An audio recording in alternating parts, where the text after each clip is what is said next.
which is that I am going to be first closing the window because there's a jackhammer outside. But secondly, shout out to the jackhammer. But secondly, I wanted to go over and talk through some of my ideas regarding my program design and exercise selection, and kind of brainstorm my way through this. And I thought that I would do this publicly for a few reasons. One, I'm streaming right now to my lifting YouTube and my Twitch. I'm not expecting to get too many viewers or anything like this, but it being public facing increases accountability in some ways. And we're going to get through this all the way. Not that this is a primary concern.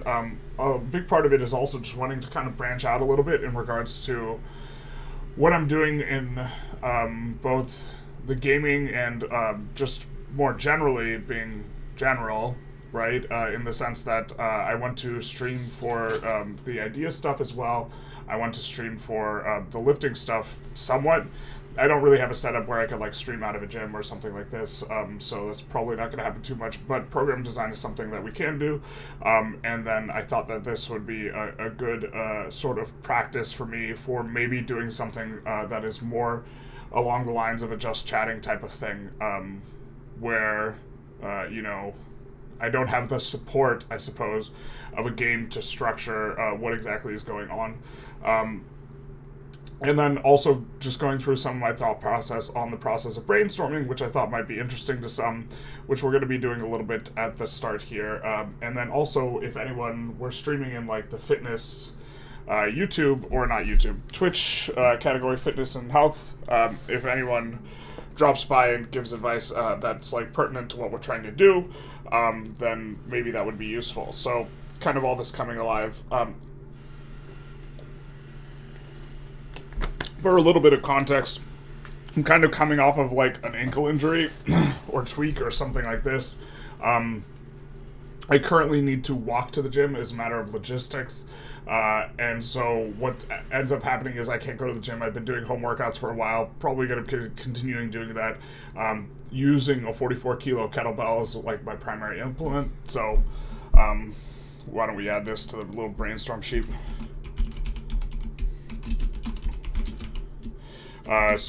But I think I can start managing the walk to the gym now. And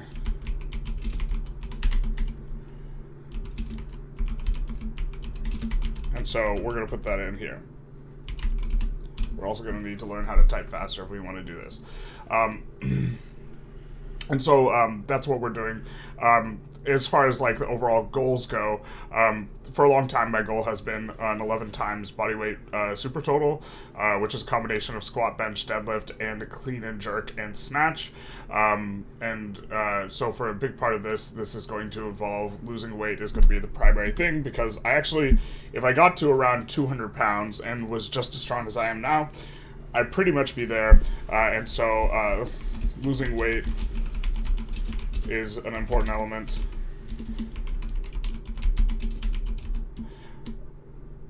But this goal is, the whole idea of this initial goal is it's just trying to get generally strong. So we're just looking for general strength here. Which of course is shouldn't be too much of a shocker. The idea was that squat, bench, deadlift, this type of strength, it's this slow, static-y type of strength and doesn't fully encompass strength. And clean and jerk are this dynamic and fast type of strength. But all of these are still insufficient because asymmetric strength is still a manifestation of strength. In the real world, you almost never experience a situation where you are fully like symmetric in your loading, which is what these, like, all of the Supertotal lifts have. And so when I put this 11 times bodyweight like goal, initially it was in a context where, you know, I thought that this was really truly general strength, but to really truly be generally strong, you need asymmetric strength. And so as an example of this, I'm just going to show off one of my series of lifts. This is from a short from my YouTube channel, but in particular it is, this is the bent press, and we're trying to get weight overhead with one arm. there we have it, it's overhead. But you notice we're asymmetrically loaded. The weight's only on one side of our body, and so as a result, we're getting strong in a sphere that it's not just like singularly loaded. And we have this here with the one arm snatch. And then to round it off, we have the squat, which is probably my strongest lift. A little bit hard to say because people don't train the asymmetric lifts, and so one of those might be my strongest lifts. But of the conventional Supertotal lifts, the squat's my strongest. This isn't my very best squat, but it is pretty close for a 650-pound squat here. And it's muted because I don't want to get copyright struck for the music. So there's that. And so, so this is kind of the starting point that we're coming off of. And we could talk through program design, and to some extent, this is mainly what I want to do, is I want to mainly think through program design as well as, exercise selection a little bit. And this is, okay, and so I would like to do this kind of as a little bit of a focus, but usually when I'm brainstorming for stuff, I actually like to sit down and do a mental exercise that I call 100 questions. This one, I got it from a book, How to Think Like Leonardo da Vinci, although I was doing something similar before I read the book. But the idea is that you sit down and ask 100 questions. You have zero filter, no need to answer the questions, and the idea behind this is that if you don't need to answer the questions, you're not going to, you will allow considerations to kind of bubble up in your mind without feeling any sort of obligation towards, actually putting forth a substantive response or this type of thing, and in doing so you will allow yourself to kind of dig a little bit deeper. And generally what I found is that kind of the first maybe 30 questions are throwaways. First 30 are usually throwaways. Let's unhighlight this.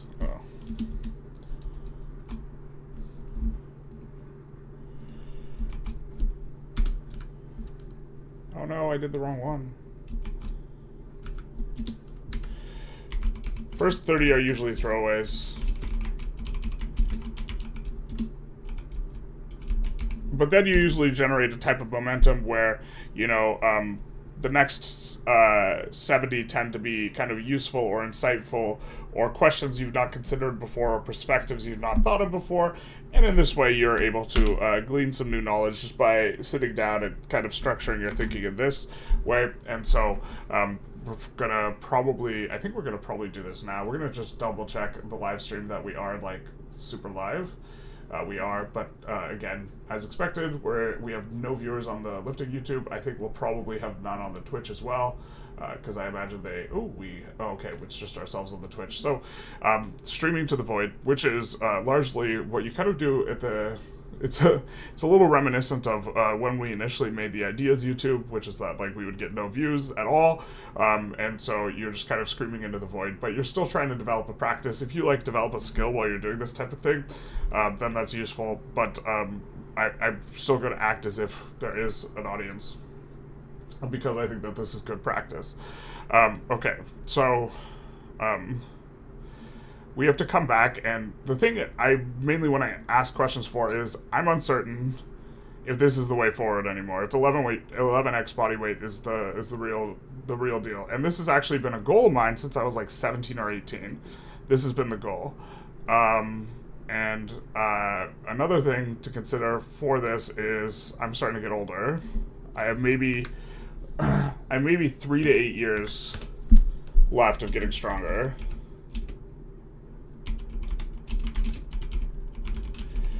So I think that this is an achievable goal still, but it's kind of just barely there. And let's kind of get into it. So, should I continue? 11k body weight, Supertotal, and we don't need to answer this question. We just need to keep going and try and do this. And also, I think that to some extent, if I'm talking through my thought process, this kind of undermines the idea that we're going zero filter to try and unlock any type of thing we're doing. Ideas.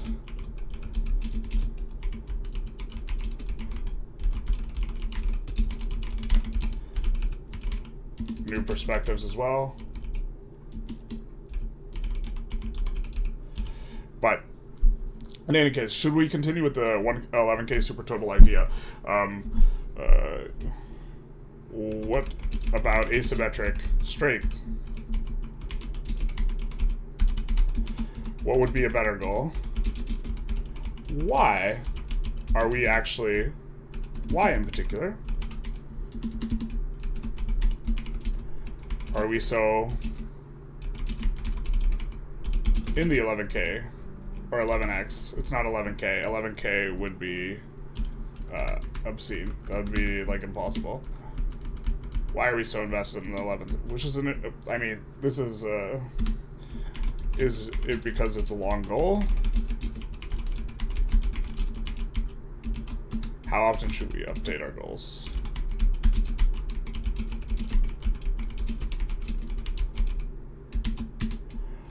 Why is it that we've never emphasized losing weight?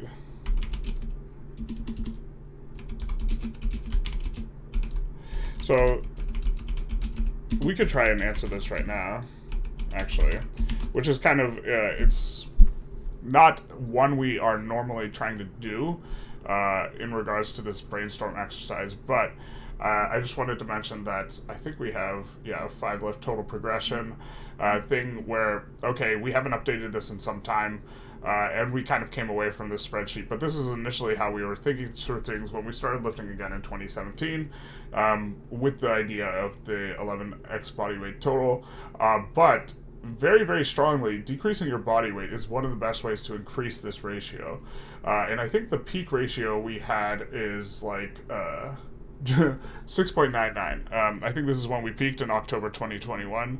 I don't think, I think we've maybe done better than this, but not recorded it. But with, we've definitely done better than this, but not recorded. But in October 21st, we hit a 620 squat, a 600 deadlift, a 330 bench, a 315 clean and jerk, and a 220 snatch. So that's not that far off of our very best at a body weight of 298. But, almost like universally speaking, the easiest way to like increase this thing is just to decrease the weight. And so, anytime we cut weight, this number just flies up. And so why haven't we ever focused on that before? Why don't we have all these cells come down? All the ones that are not filled in. We'll autofill them down, we'll delete a few rows, and we'll have a little bit of a think through some of this stuff. Okay, so we need to reset some of these cells, and what we're going to do for this, for March, we're going to use this as a little bit of a starting point for weight. We're just going to put in our very best lifts for March, and we're going to put in an asterisk next to March with the idea that this isn't truly what we've hit in March, but just as a starting off point, because we're 2 years removed from like the last time we did this. So best squat is 675, and we could show off some of these lifts if people are interested, but the people are me, so we know what we've done. 345 is the best bench we've ever done, and so our aggregate best powerlifting total ever is 1620. Clean and jerk, our best is ever is 315, and snatch, our best is 230, but we haven't hit that in forever. I'm not even sure since we started lifting again in 2017. Yeah, we haven't hit that since before. And I think that getting into the bottom position on the weightlifting stuff, my gut gets in the way. And so we have a powerlifting total of 1620 is kind of a starting point, and Oli total of 545, but it's a very uncouth Oli total because we're expressing it in pounds for a super total of this. Now our body weight's not our very peak body weight, which is what we're going to use here in March. We started cutting a few days ago, is 334 pounds for a ratio of 6.48, which is like not anywhere near like the worst, but like as you can see, if we just lost 30 pounds and stayed the same strength, which to be fair, that is not how that works. If we got down to 300, we would have Hey Kleegi, GU, how's it going? This is going to be a little bit of a, hey, it's someone from the YouTubes. How's it going? Was not expecting to see someone from the YouTubes on this, but yeah, we're brainstorming our way through kind of our program design, as well as goals in regards to lifting, and so this is kind of what we're working on right now. But the overall Supertotal, it looks like the ratio is going to be mainly about a weight cut more than anything else. And so that brings us back to our brainstorming questions, which is that we're trying to get through, asking 100 questions. Why have we not emphasized losing weight? Now, we don't have to answer this, but I just meant to show that this is like something we can and should have done. It's probably because we like eating food, but the truth hurts. All right, we will go back to using this. So let's continue here. And so, why have we not emphasized losing weight? How can we incorporate the asymmetric lifts?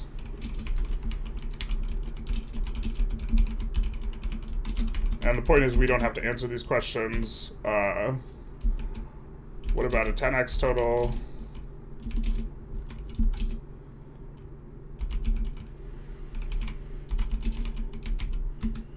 And then the question that is maybe the thing is, what would be our new goal if we change this?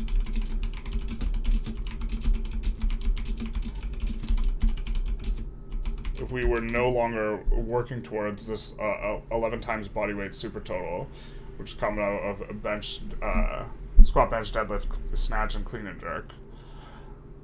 And it would probably be like a mega total. So what about the mega total?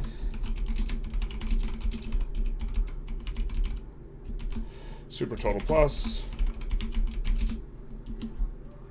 Mega total is kind of something we've toyed around with conceptually, which we could put here.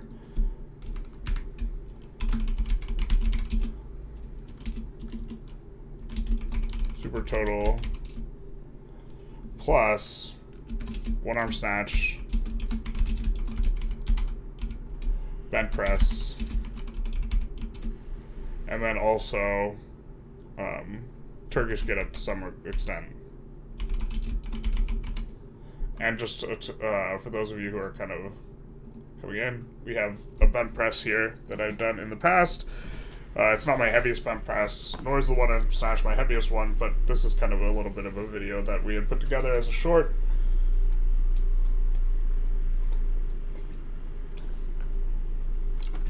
And I mean, eventually we do want to get a body weight on at least the bent press. I don't think the one arm snatch is really, I don't think that's in the cards for us. That's 160 pounds, and then of course we dust off the rest of the 650 of the 1,000 pound club submission with a squat, which is not our heaviest squat, but certainly quite heavy for us. And we'll probably come back to this video a few times, but there we go. And so, okay, what about mega total? And then what about the Steinborn inject? I think this is the best way to get weight overhead. New type of total.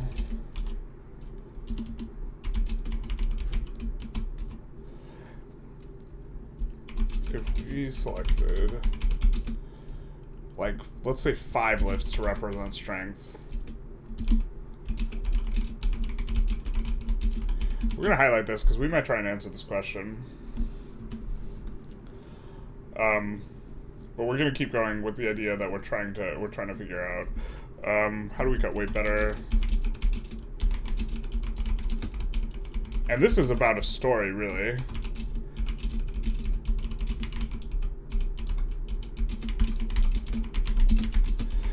Because for the most part, whenever we start cutting weight, we start losing strength, and then we get upset that we're losing strength. But that shouldn't be the impediment, because if we think about it from like a body weight perspective, you know, then it's not a problem, because anytime you cut body weight, even if you're getting weaker, you have to get weaker really fast for it to decrease your ratio, which is like what we're thinking about moving towards anyways.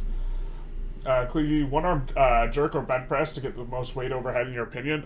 Well, so I think the one arm dumbbell jerk is the record is in the low to mid threes.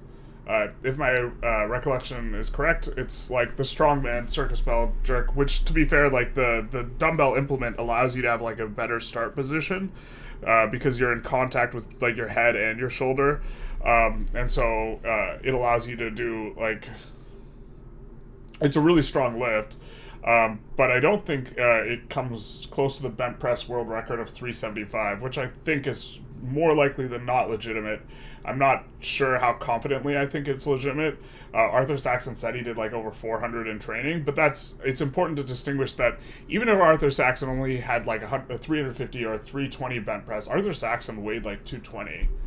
And so I absolutely think that the best way to get weight overhead with one arm is a bench press, because those huge ass like strongman guys who weigh 200 kilos, they're getting three, like in the low threes overhead with a dumbbell jerk, right?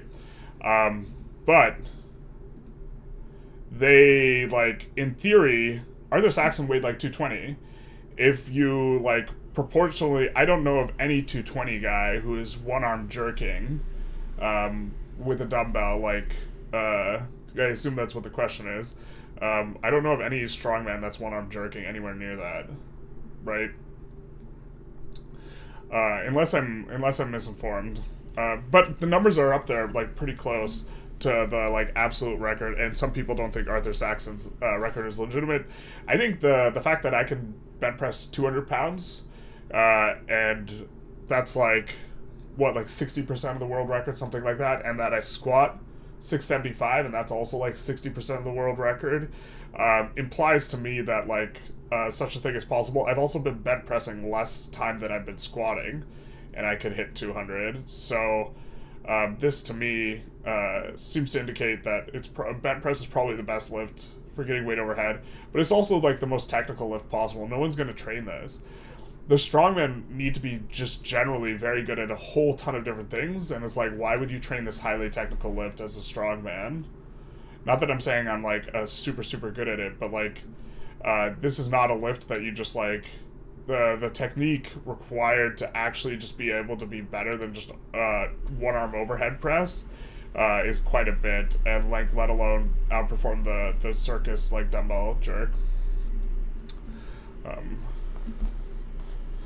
So how do we sell ourselves better on the story of getting weight? And of course, it's being more body weight oriented in terms of thinking through our lifts, which is maybe we just have to come back to like this type of thing a little bit more, where we're like looking at our ratio a lot, and that this is the thing where it's sensitive towards. To be fair, we went on an absolute tear initially when we were doing this. We cut from like 320 to 280, so we cut 50 pounds at a pretty good clip, and then No wait, we cut even lower. We went on an absolute tear. We went from 330 pounds at the start of all this. Actually, we weighed 340 at the start of July. We had cut like 12 pounds in July, and the way that we have this organized doesn't kind of demonstrate that.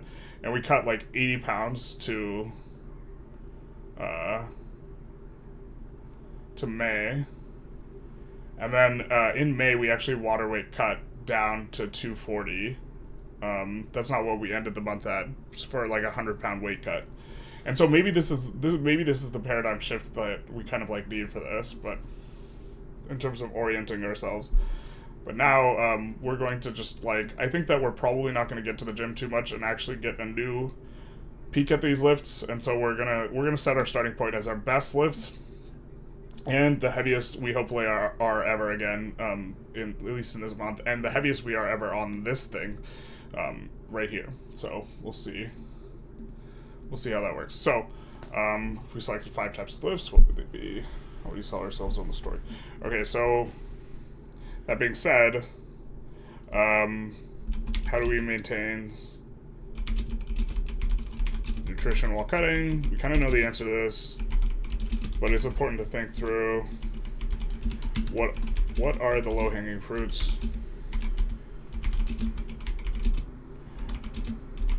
And like kind of the overall perspective is developing a little bit here. I think the one that why are we so invested? This is kind of a question we'd like to answer, so we're going to highlight it. And we'll come back to it. And maybe we'll come back to some of these at like 50. What exercise is the best demonstration of strength?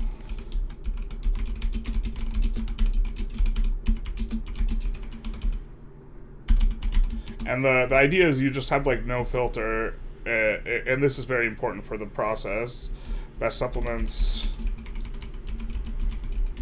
Should we get on the juice? I think the answer is no.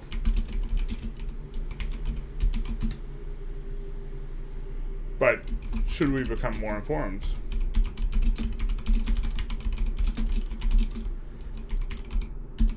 Where?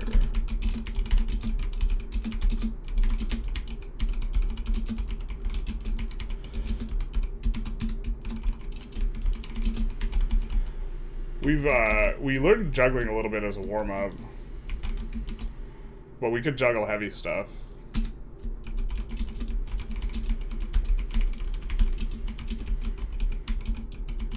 Eventually we want to transition to arm wrestling and BJJ, I think.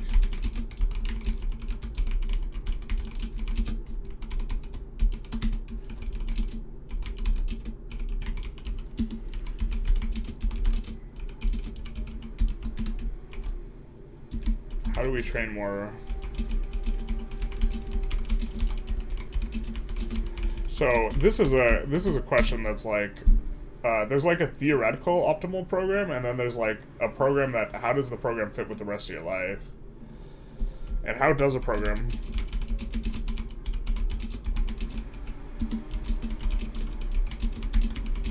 Because you can train like 9 hours a day,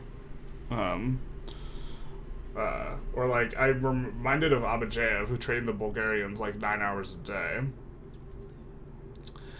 And it's not quite trained 9 hours a day. They were in the gym 9 hours a day, but it included some breaks. But like, there's like the amount of time you can put in is like really, really high,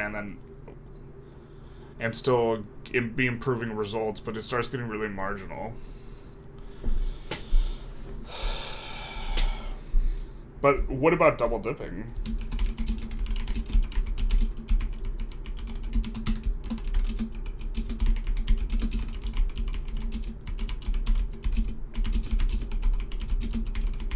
While listening to audiobooks. So this is something that I think is like, if we read a lot, and we want to read a lot, and we want to work out more, we could do like workouts where we don't have to concentrate too much on what we're doing while listening to an audiobook, and just focus on the audiobook, and then just kind of scaffold and see our way through the workout.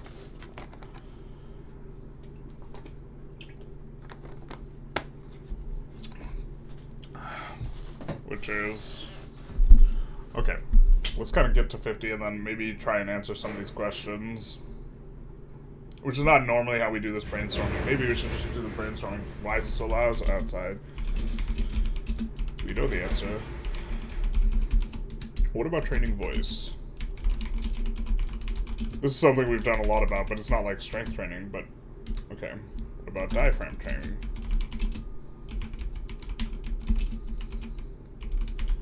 This is something that I think is probably undertrained. What else is undertrained?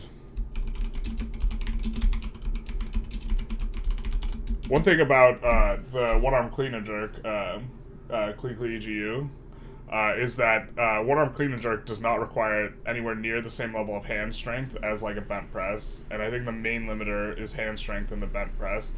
And it's interesting, we found a guy somewhat recently. See if we can pull that up. We found a guy somewhat recently who this guy has like an arm wrestling / kettlebell background, right? And is extremely strong in the bent press. And so this is let's do that like This is, oh wait, that's our own thing. That's not like that. This is 126 kilos overhead with one arm. This guy's not that big. And this guy's like, he doesn't like squat a lot or anything like that. There's no videos of him. And his background is arm wrestling. You can see that here. And then we kind of have his like super heavy. This is the heaviest bench press I've seen on the internet, which is 278 pounds. Again, this is less than the dumbbell overhead. But this guy looks like what? He's in the low 200s. And we're gonna pause and like kind of look around. Not the best way, but his bench press form is also a little interesting because he's not tucking in as much as we do. Well, that's fine. But he gets it up there, right? And then he stands up with it, is the point. But the thing I drew a lot of emphasis to in the video is that, bro, this guy's an arm wrestler. And so, like, this isn't like a pressing, you're not pressing out with this, right? Or at least not until the very end. And so it's not like a normal pressing. His background is also with kettlebells. That's 2 kettlebells that are heavy on top of each other. And so it's a very, very like different thing. What about forearm training? Because forearm training, you can recover from a ton of volume. And like, this is maybe a thing where we should just like try it on stream, be doing like kind of more of this and like getting our forearm work in. But like crushing's not what we need. Crushing strength. You need to use the 6 hand modalities.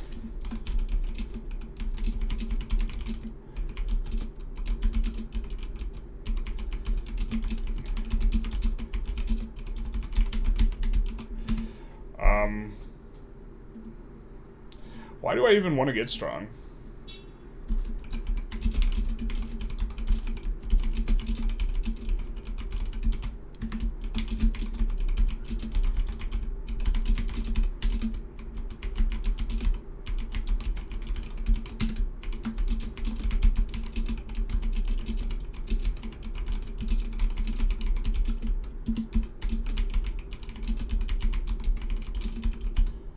Man, I just bought dumbbell and I went to train for 1 arm snatch and 1 arm clean and jerk and bench press.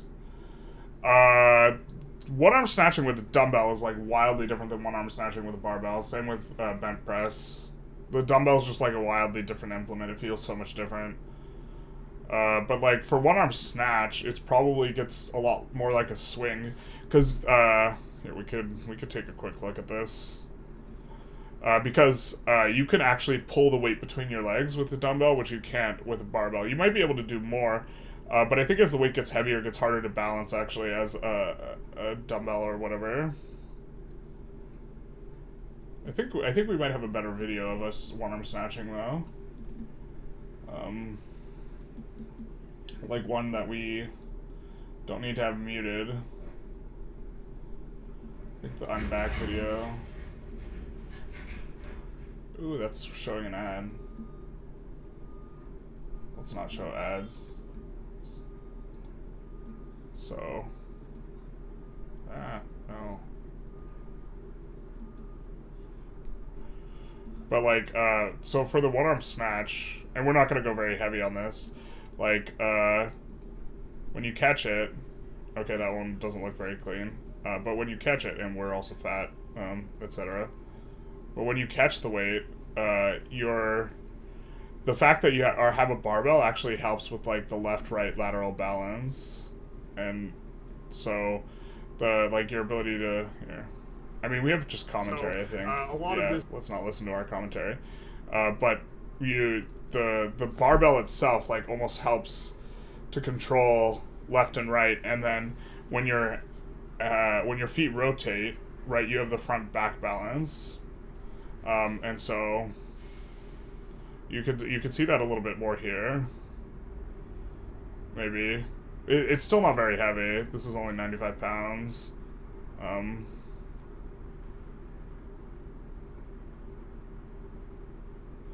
I think like, well, maybe dumbbell can be better.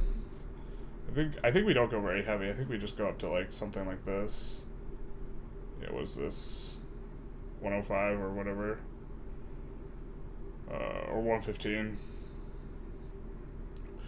This is like kind of our first day back at the gym. Didn't want to like push it too hard. Like really wanted to go 135. Knew we could go 135. Disciplined to not go 135. Disciplined. You try and catch in the windmill position. It's tough. I definitely would recommend starting out on a dumbbell, though, I guess. I started out on a dumbbell. It's a lot of, like, getting used to the position. Initially, also, when I started out, I would warm up for, like, 45 minutes to, like, work on the positioning and stuff.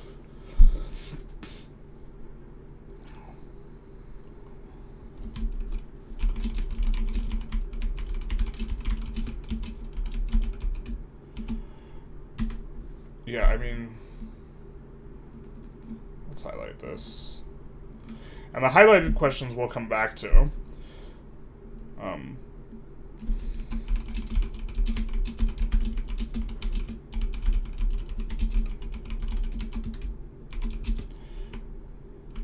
Is 1 rep max training.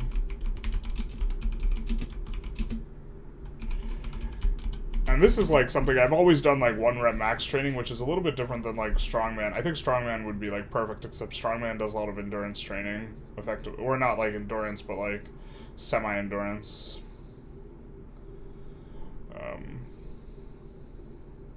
Yeah, what would my motivation be if I didn't want to get strong? I mean, I think you have to do something physical, and it doesn't necessarily matter. Like if I wanted to sprint, that'd be fine too. I wouldn't be very good at it. Is that the question?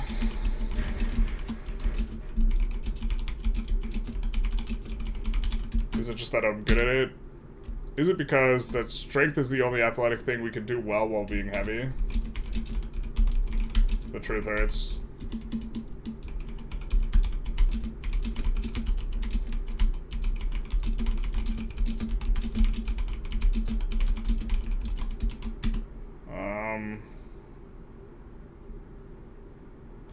I mean, like the other one we were interested in was like a long time ago was like combat sports. We did a couple years of jiu-jitsu, or like 3 years, which like weight is actually useful there too, but like not being this size, we just get gassed out too quick relative to like, I don't know, just being like 50 pounds lighter or something.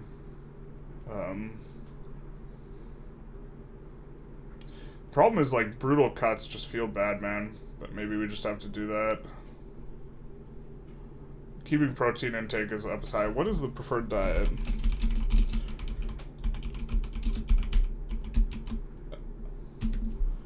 Go sumo, no joke. Sumo actually, I would, if there was, I've actually looked multiple times if there's any sumo in the area. I'd be so down to do sumo.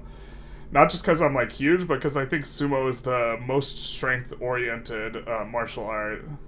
Those guys are so explosive. What about sumo? Endurance and flexibility is truly good for 30. 39. I'm not 39. You're talking about yourself being good for 39? Yeah, but okay, well, what about training?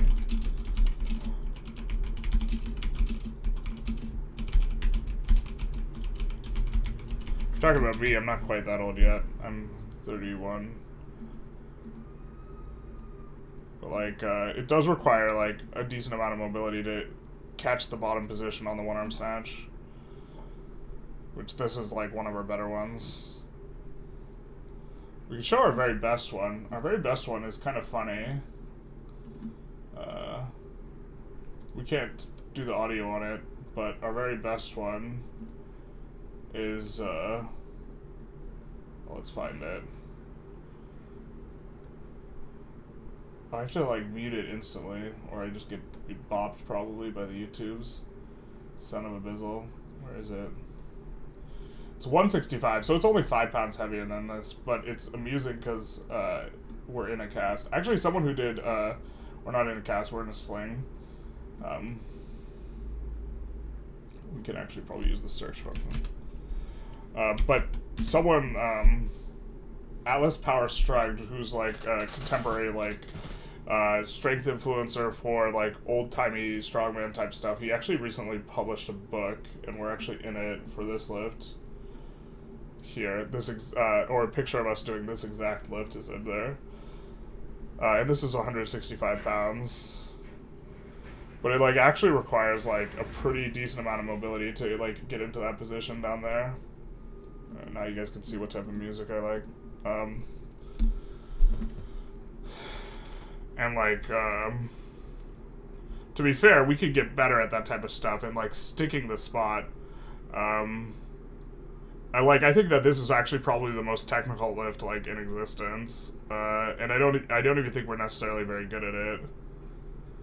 We're just like, actually, well, there's like 2 guys on the planet who like do it with the 90-degree rotation, so we actually might be the best in the world right now.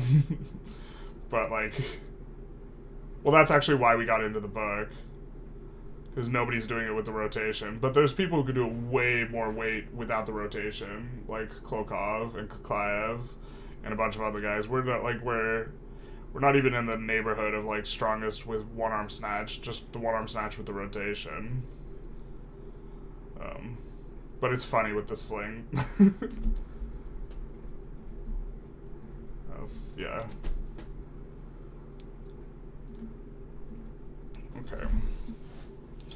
Okay, so what about position training? But like, I've done a lot of just like jumping and twisting for developing the one arm snatch. I actually thought about making a video on it, but I don't know how high the interest is.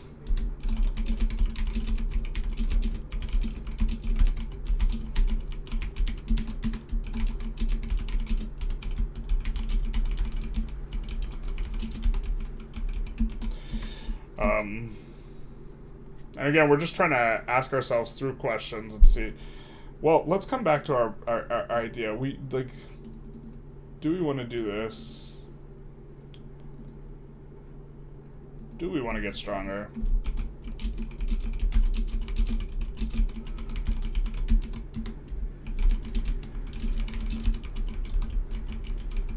How can we make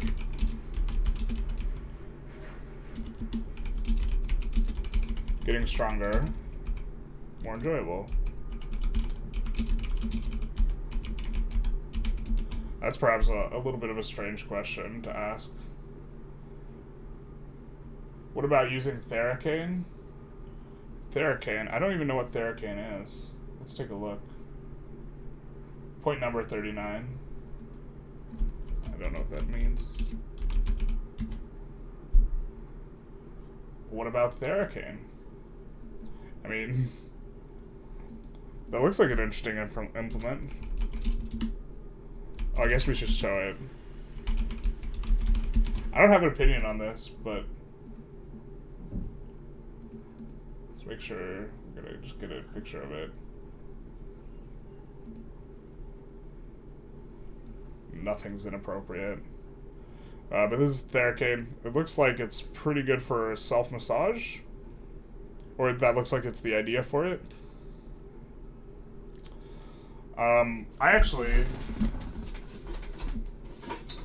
kind of like rolling out with a lacrosse ball if I'm going to like roll out, but maybe that's going to be, I haven't used this in a hot minute. But you can really, like, with your own body weight pushing, you can generally generate a lot more of a compression than you can with like your arm pulling on something, like what that looks like. It's an interesting one though. They say it helps with back pain. You hope to try it soon. You could also, well,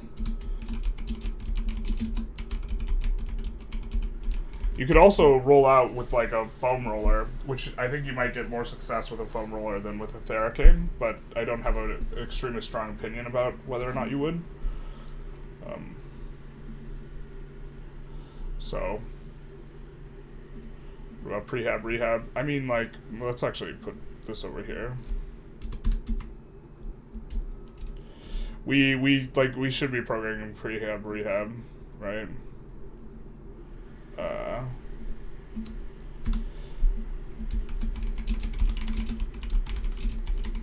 And I think we should also mix gym and home workouts.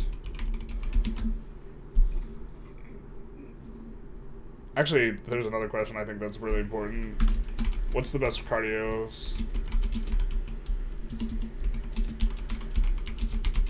A lot of strength athletes do walking, but like honestly, I think that the walking is just like, maybe that's the right way. Maybe that's the way you like burn the most calories with the least amount of effort, just because you're using your very biggest muscles. But it feels like the upper body is just like criminally underused in the way people do cardio.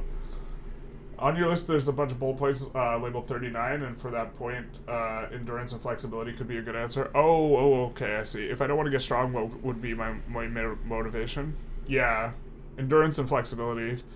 I'm actually pretty flexible at like the hips, which you have to be in order to get into like some of these bottom positions on the one arm snatch, right?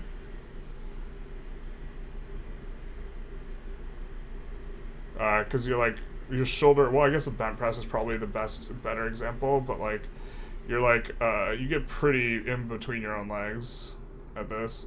Problem is, I'd be even more flexible if I wasn't so fat. Like we're kind of down in there. Our shoulder's almost touching our knee, and it's under like a pretty big load. There's a YouTube short on plant that's on a plant that boosts mitochondrial something by 10%. Need leak. It's cacao powder. That sounds like something that's probably they're trying to get your money. It's really hard to just like take a supplement and be 10% stronger if that's what you're getting at. Even steroids won't make you 10% stronger just like immediately. We have what if we get on the Sazul on here. This is something I've like been like mildly considering for a long time, and we could get on TRT at some point, but not yet.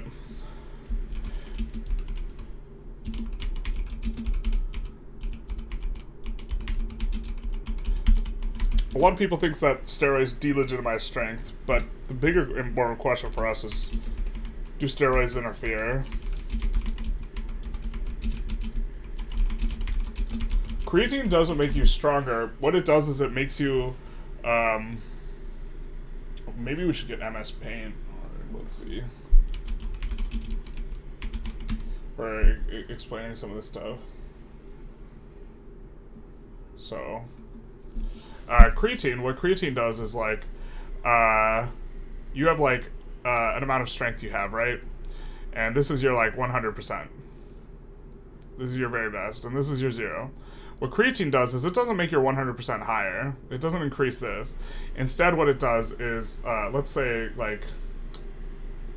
blue, right, is us normally, and as you get more fatigued, you're gonna drop down like this, right, and your strength level is gonna decrease, and you probably actually don't approach 0 very easily. It's probably something where there's a kind of steep drop off, and then there's a leveling out. Something like this. But on creatine, what happens is it's not the case that it makes you stronger. It doesn't really make you stronger. What it does is it lets you operate at the higher band for longer. So your curve starts to look something more like this. Or maybe you still get down here eventually. But the idea is that for this like zone right here, you get to stay like at closer to 100% of your capability, which is really important for being able to achieve like really high volume training at a higher intensity band, because this means that we can train heavier weights in training with the creatine, and we can train heavier weights in training without hitting failure, so we're not going to hit as heavy CNS like type of like problems. But it's not going to make us 105%. But if you have fatigue problems and you get fatigued in your warm-up, maybe let's undo a lot of these. If you get fatigued in your warm-up, then maybe you actually aren't even really, maybe we need to think of stuff as like warming up, right? And if you get fatigued in your warm-up, maybe your curve looks like something like this, right? Like if you can't handle your own warm-up, like which is like, for example, when I'm squatting really heavy, to be fair, I kind of get tired in the warm-up. If you can't handle your own warm-up, then it might look something like this, where you're hitting fatigue way too early, and creatine would let you get closer to this 100%, But then you probably actually have a fatigue problem if it's actually letting you hit new maxes. In terms of how it's working.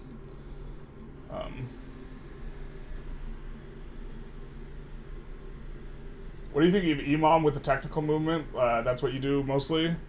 Every minute on the minute with technical movement, if the technique is important, EMOM is going to eventually break down the technique, but it lets you do a lot more reps, and it lets you, like if you're doing snatches EMOM for like 20 minutes or something like this, it's better than doing like bulk. Like I think it would be probably better to do like 20 EMOMs with a snatch than it would be to do like 7 sets of 3 or something in order to get the volume work in. So I think it's a good tool for getting volume work in, but I think that you're still degrading your technique to do EMOM work. There's a study, it's not strength. Fenugreek gives strength. You can link the study. I think we've read some of these ones, but like we'd have to take a look at it. Generally, I'm really leery of supplements that don't have like replicated studies and like this type of stuff, and like a lot of supplements are like kind of trash. Although we've used to take fenugreek, and I don't have a problem with fenugreek. In particular, I think a lot of the cases with supplements is it's like the like gym bro answer is like, I guess we could ask what supplements to take, but the gym bro answer is like, is this gonna make me weaker? And the answer to that is almost never no. And so if something maybe makes you stronger and definitely doesn't make you weaker, it's like kind of plus EV, even if you're not very certain it's going to be that great. But yeah, you can link the study if you like. I'm not sure we can take a look. But I kind of like this for explaining things. What supplements to take.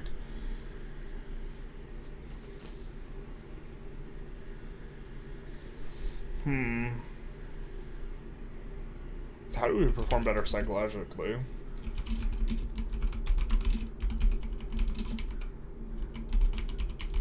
If we want to compete, this is an important one.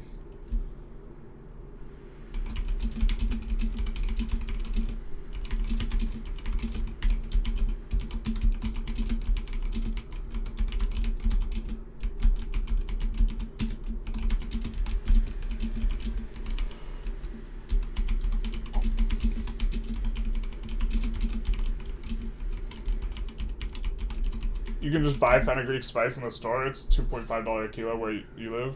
Where do you live, man? Where you can just buy fenugreek by the kilo. That's wild.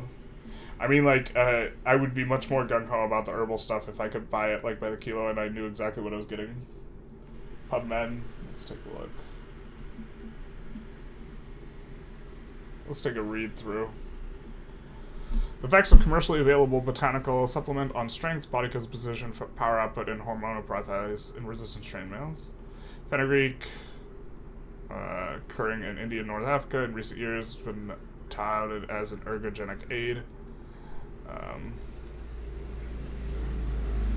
Purpose of the study was to evaluate the effects of strength body composition. 49 resistant trained men were matched according to body weight and randomly assigned to ingest in a double-blind manner capsules. Perfect. This is important. We would stop reading if it wasn't double-blinded because placebo is just absolutely incredible.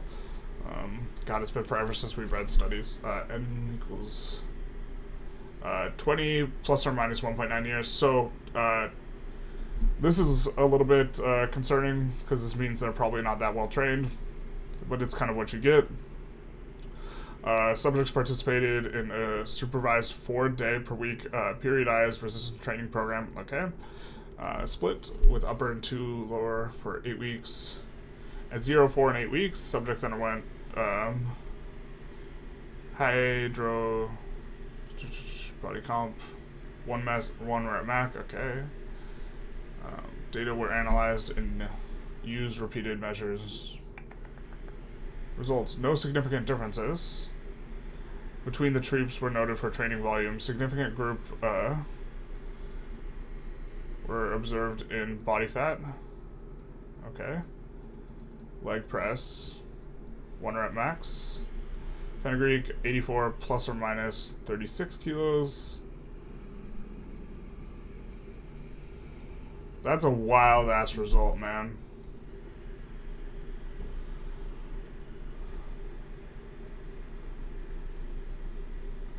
Is that telling us that they put on 84 plus or minus 36 kilos? I have a hard time buying that it's going to have that big an effect.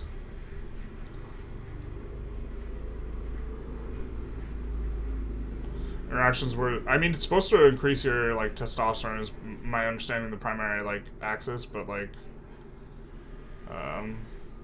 no significant interactions were observed among the groups for Wingate power analysis or muscular endurance on bench press, leg press, etc. Conclusion, it's concluded that 500 milligrams of this proprietary fenugreek extraction had a significant impact on upper and lower body strength. I mean, I guess we could take a closer look at this study later. This is such a wild ass result that makes me think that I mean, the p-value is nice, but like the sample, they're like, so n equals 23 is like a really small sample as well. So like you could just have some dude in the fenugreek sample or a couple guys in the fenugreek sample just absolutely crush it and get some like.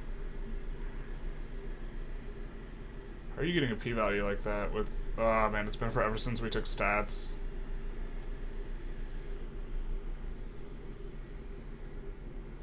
Thank you for sharing this. We'll probably take a closer look at it later. I have to like get back into seeing stuff.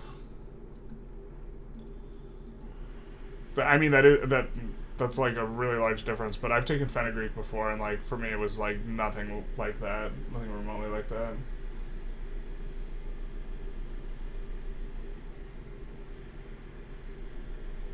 Hey King Nick 007, how's it going?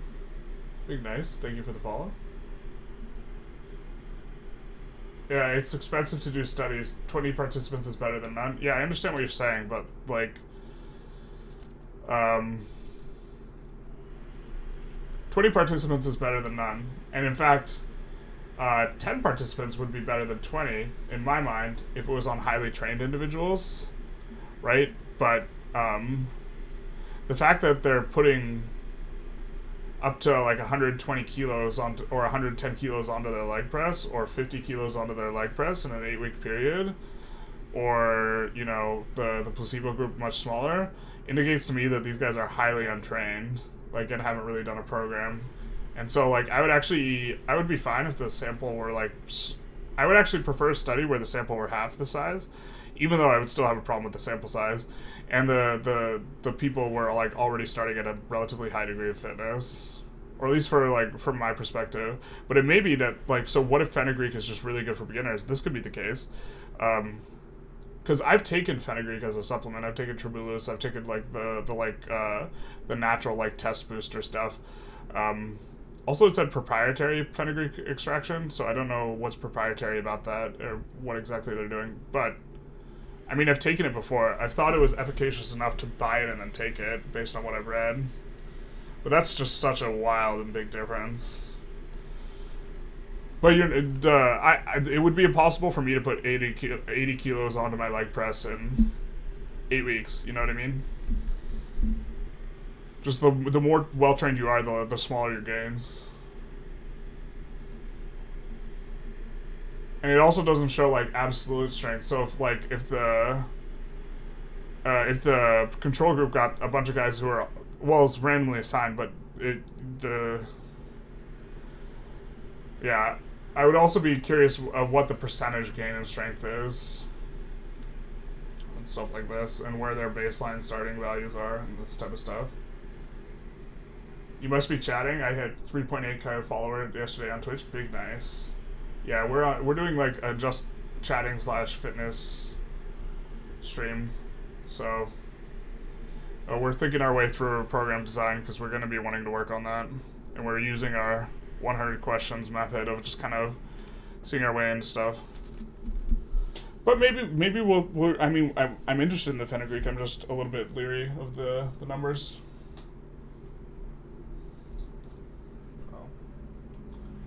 scratch something open. You stream most of your gaming in VR? Nice. There are some similar studies in the lower part of the screen, maybe if they specify the participants are trained in the study or not. I'm guessing, so most studies are just done on college students, and it's hard to find stuff on hypertrained people. This is like something that categorically is a struggle, is the amount of studies you have on people who have like a decade of training age and like strength. It's like very, very low. But no one who's been training a decade in strength can put on 80 kilos onto their leg press in 8 weeks. That's just not possible.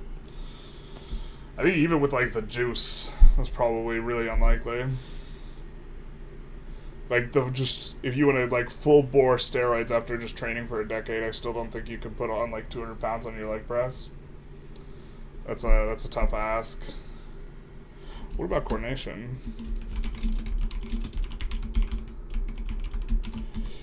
What has best carryover? And this is a question I ask myself a bit. If we want to transition to arm wrestling, we should do stuff that has a lot of carryover, which is like a lot of hand training. How often should I? And I don't know.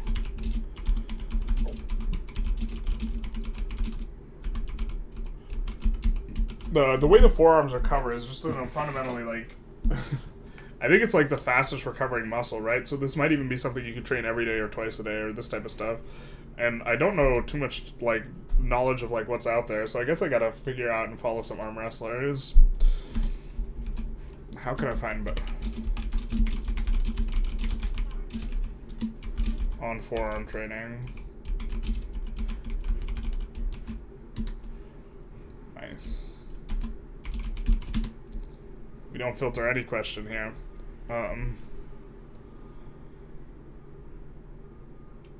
What questions might I not be asking myself that I should be? If I want to catch you play gaming, I got you, or you don't have to. Okay. Yeah, I mean, like, I don't watch too much on Twitch. I try to watch in my own category, and if you're streaming in VR, you're probably streaming outside of like the categories of what I'm like streaming, to be honest. But big nice on the 3.8K. Very nice. It's always nice to hit new goals. How can we break down our goals to manageable segments? That's a MART analysis. Which lift do we like training the most? Probably squat. Squat or bench press. I kind of like the feeling of being crushed under the weight, but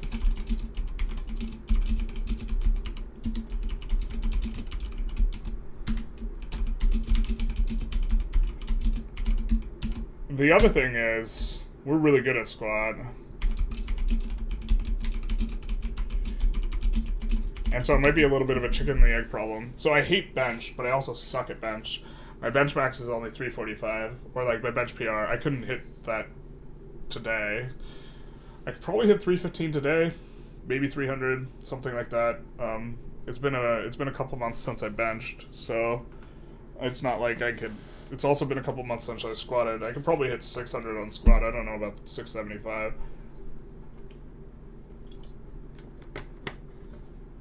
Actually, for the squat, I think I might not even be able to hit 6. I think I would unrack it and then freak the fuck out. Like when you've taken time off of like squat or like deadlift, like, and you just try and go after like some of the heavier weights, like psychologically you're just like, when you unrack it and like you're just holding it, you're like, what the fuck is this? This is not okay. I mean,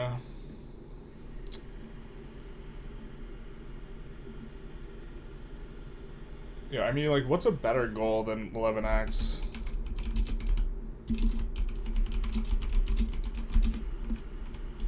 Can I even still hit it? This question haunts me a little bit. Can I even still hit 11x? bodyweight Supertotal, because I'm starting to get older, right? The injuries are starting to become like, or the joints are starting to like really feel kind of fucked up. How can we prehab the joints? Maybe we need knees over toes guy.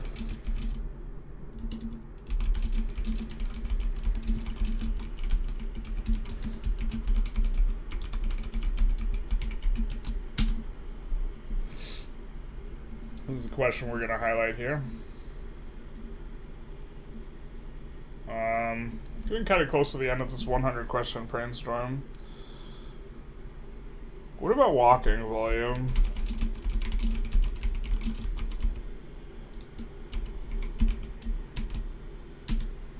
What about juggling kettlebells?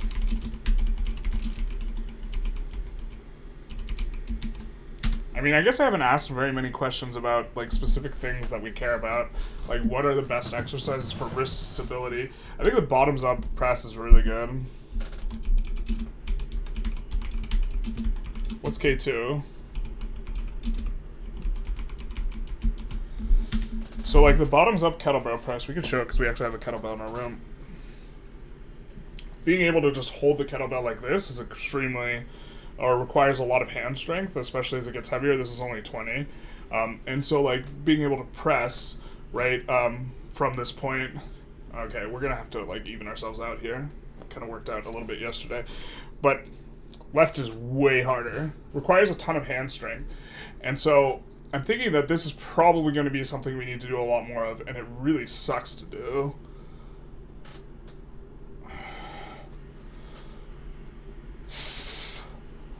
Because the kettlebell obviously wants to roll over in either direction, and so, but you're only getting, the problem with this is you're only getting flexion and extension.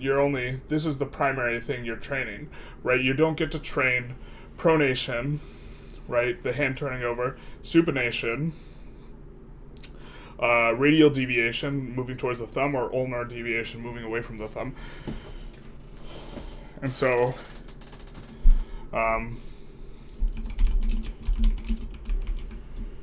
if we have the bottoms up kettlebell press,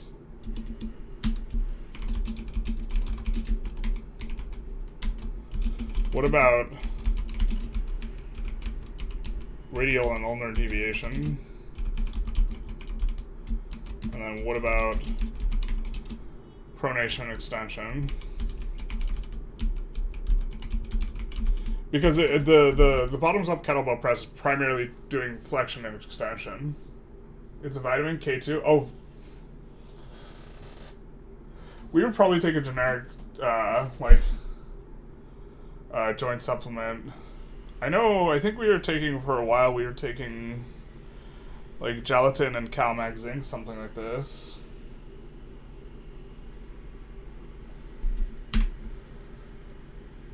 But I think that we need to, well, I think that just losing a bunch of weight would actually be really good for our joints and make things a lot easier. Just losing weight sucks. But I mean, generally I only have kind of two speeds when it comes to losing weight, and that's gaining weight or losing weight really fast, so.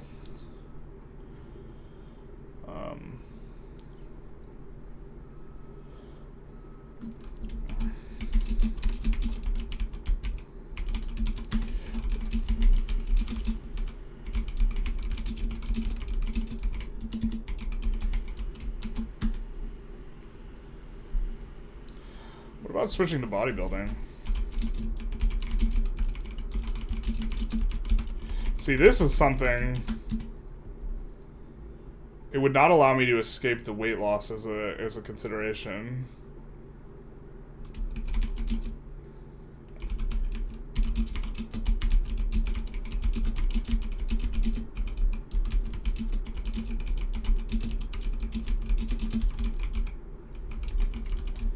The FDA said that the food has an 8x lost 8x nutrients in the last 100 years, so try growing your own food.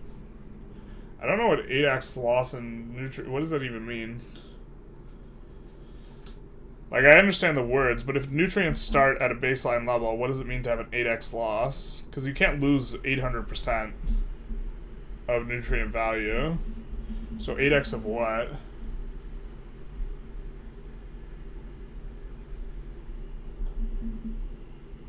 8 times what?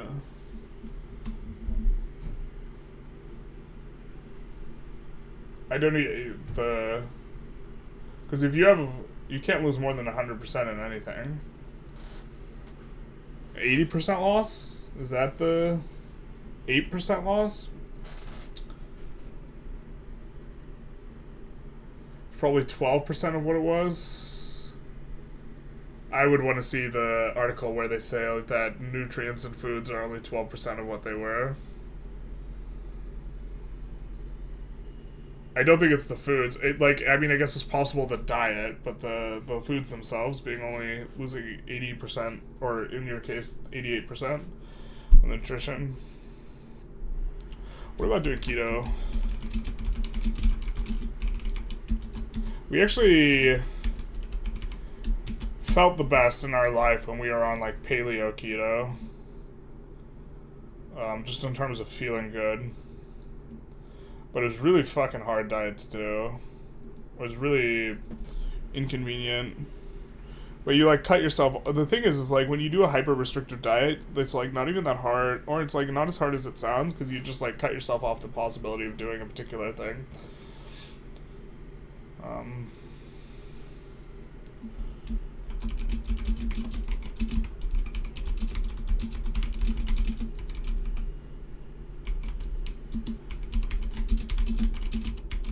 And this is perhaps the question we need to ask ourselves. Like, when you start to get really heavy, like, everything also just, like, starts to get really fucked up.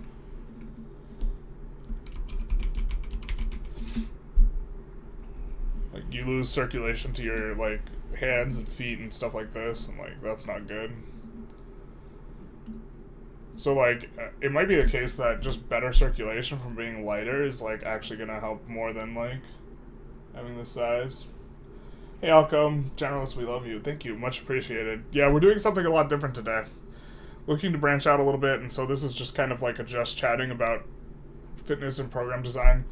It's also on the fitness channel, but yeah. How old are you?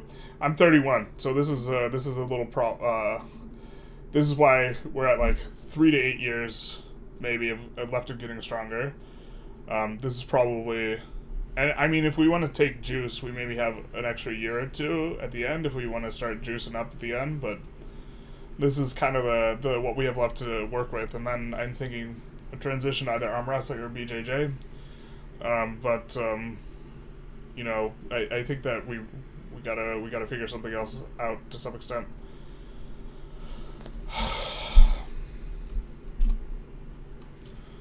I mean, another thing is, like, our fitness goals are so niche. What if we just did mainstream fitness stuff?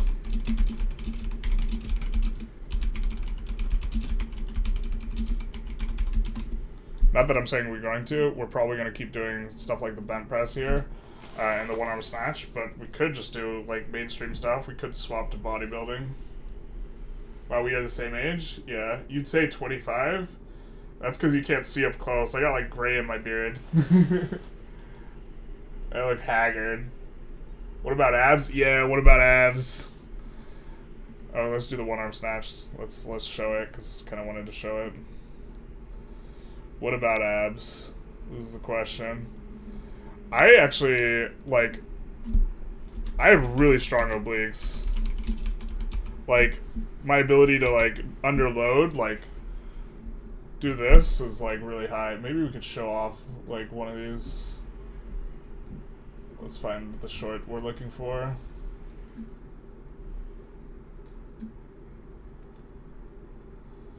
Oh, we could show off a Turkish get up, but there's like a lift where I was just really goofing off. Yeah. So let's show it.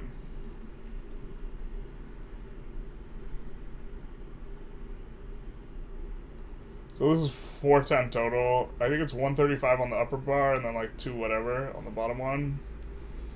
But like, most people do not have the ability to rotate left or right off this. And this is something like we're just like way stronger than the average person on. Well, actually we're way stronger on everything, but like even the like average lifter.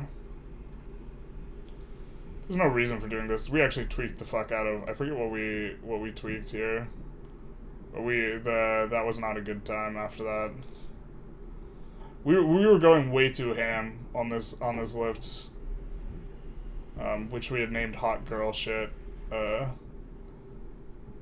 because this lift is hot girl shit, but like without like properly being adjusted. But it was actually the reaching for the thing that was like creating the problem, reaching for the implement down below. I forget exactly what we tweaked though. It might have been the hip. I can't remember. What about abs, though? I look younger in the vid? Thank you. To be fair, I don't have a lot of sunlight wear tear on the body. So I might be a little bit less wrinkly, but... What about abs? I mean, training core sucks. What sucks to train the most? Should we be training more of that?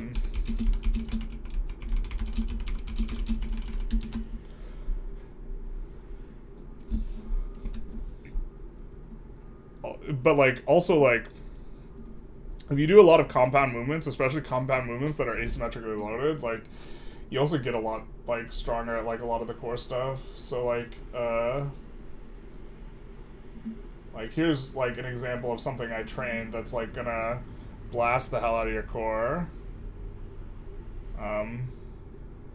So it's a bent press, yeah, but now we're just gonna overhead squat it. And so you have to maintain stability with a twisted core, which is a useful skill, but, like, it's not one you're ever, like, most gym goers are, like, ever practicing. Because we're twisted and bent here.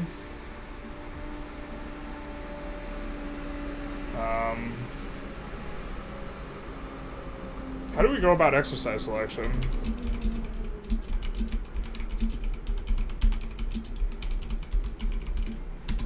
Should we separate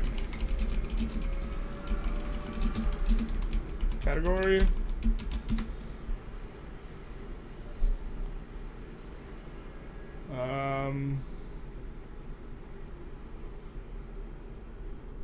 What about training the jaw?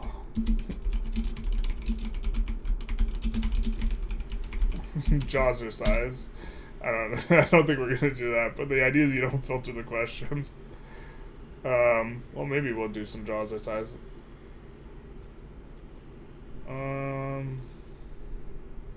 Is there anything we're missing? I guess that is a question. We often end with, who's your daddy and what does it do? It's a throwaway joke question.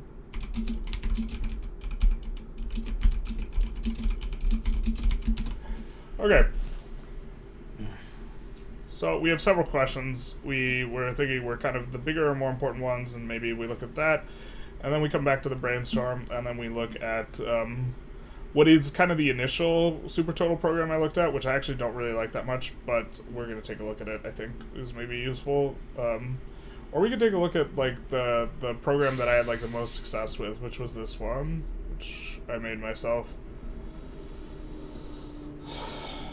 Okay. Why are we so invested in 11 times... So I think a lot of this is, like, a long-standing history, but 11x bodyweight Supertotal.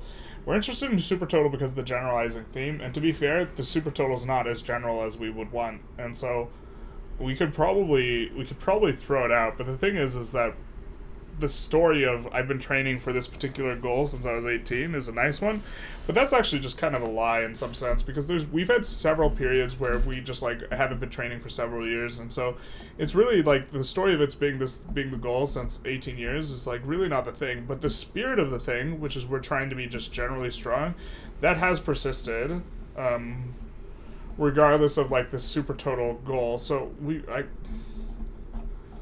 not that we necessarily don't want to hit it, but I actually think that the bench press kind of holds us back in a lot of ways and is maybe something we should stop training. So, but if we didn't have the 11x goal, like, what is our peak goal? And maybe we shouldn't have a peak goal. Maybe we shouldn't have a peak goal of what we're trying to achieve at the very end, because my thought was like, okay, we hit 11x Supertotal, and then we just kind of hang it up in regards to strength training. We're just like, we're done, we hit it. And maybe this is just a bad way of looking at it too.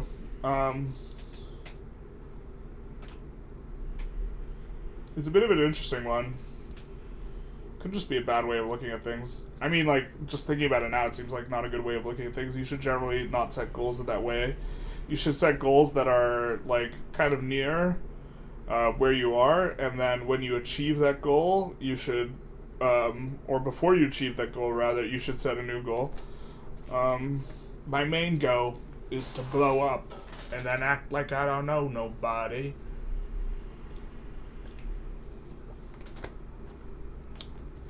But this was always relative to our weight. So I think the intent was we always wanted to be lean. Lean and generally strong. So,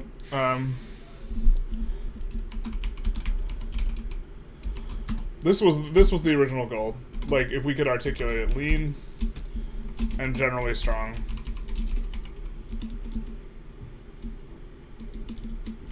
The only type of strength we would want. And then we would want it in terms of 1 rep max.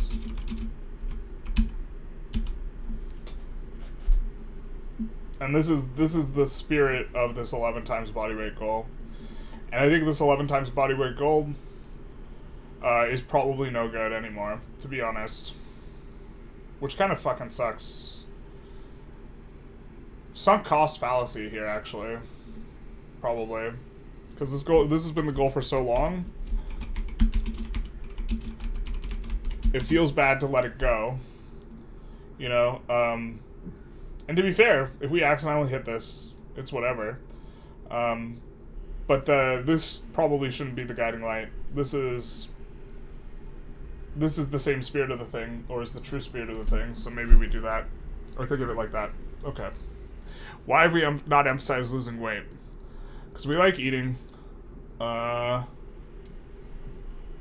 probably lack of discipline. The thing is like, we need systems in our life, and we need more systems. The thing is, like, when we cut weight, we always cut weight super efficiently, and then we, like, stop focusing on it, and then we just gain weight. And so, like, the status quo is, like, gaining weight. Left unchecked, I just, like, eat, like, 8,000 calories a day. Like, this is the amount of calories I just, like, want to eat, or, like, 6,000. And so, like, it's super easy to balloon up. We just like eating a ton. And there's probably some deeper psychological things that, like, extend beyond just, like, lifting considerations that make this maybe not appropriate to try and answer in its entirety. But, like, there was a time when we, for, like, several months, did emphasize this. From July 2017 to May 2018. And we went from a body weight of 340 in July. The body weight we have up there is our end body weight in that month. But we were 340 peak, the heaviest we've ever been, in July of 2017. And we cut down to 261 at the end of May, but we went to 241. And so that's 1, 2, 3, 4, 5, 6, 7, 8, 9, 10 months. In 10 months' time, we cut 100 pounds. We really cut like 80 pounds, but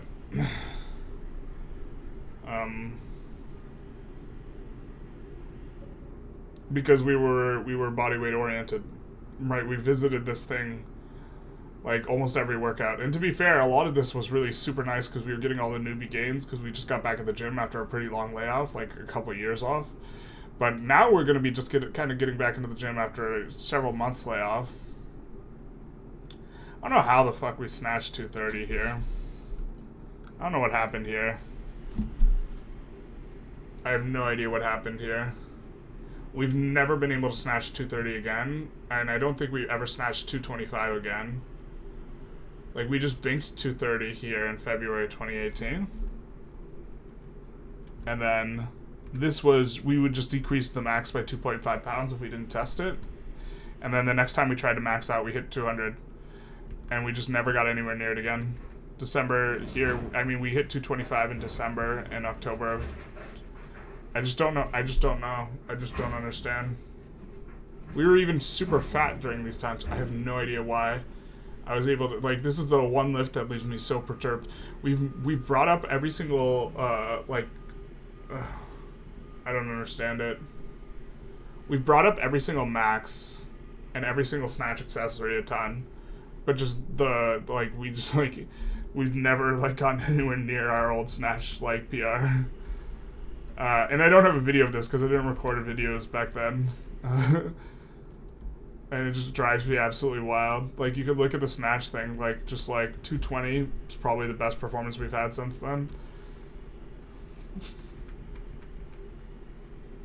Let's actually make this 220 our starting point, because we haven't snatched that in years. I don't know if we ever snatched 230 again, but tried finding the loss of nutrient in the food, but I can't find it. There's a popular Indian guru scientist that likes to talk to, and it was his statement about the PDA in food. He started a Save Soil initiative, stated nutrients of food are dependent on soil organic matter. Yeah, I don't know anything about India's food.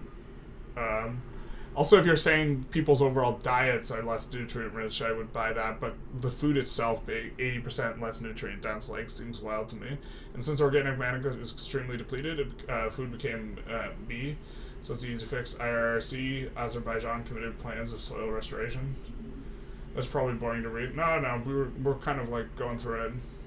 He had a panel at the COP 22, and the world leaders giving speeches about soil there. I just, like, I mean, the 88% figure just seems insane to me, is the thing. But okay, so why have we not emphasized losing weight? The truth is we have done this, and when we did do this, we cut 100 pounds in 10 months. So in theory, we could just do that again, run it back, 100 pounds, 10 months. Okay, if we were to select 5 lifts, what would they be? All right, 5 lift theoretical total.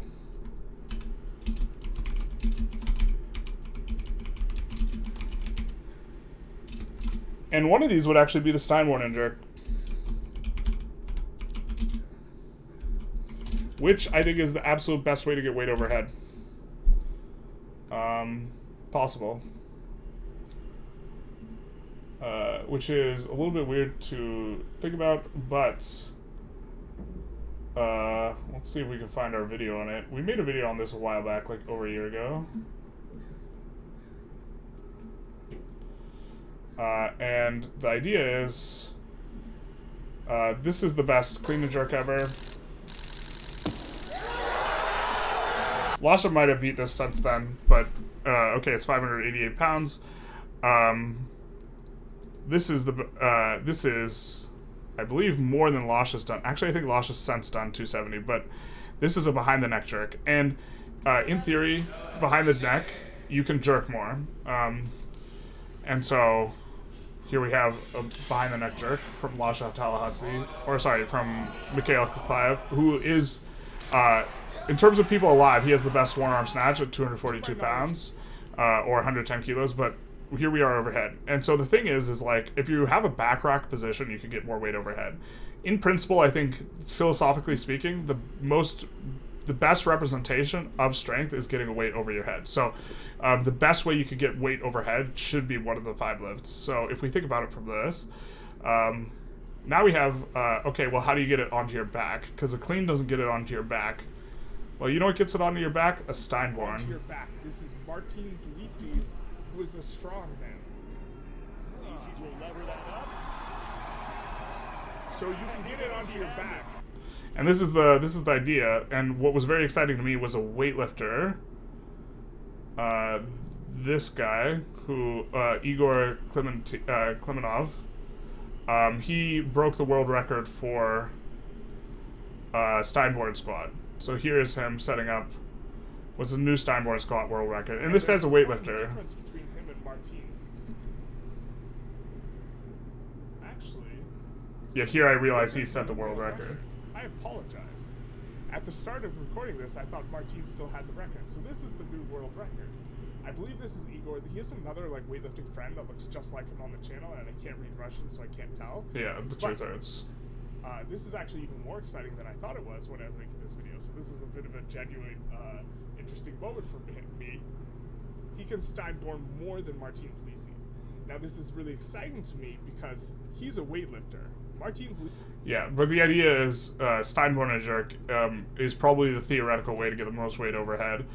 And if Lasha trained Steinborn, he would probably be able to Steinborn more than he could clean.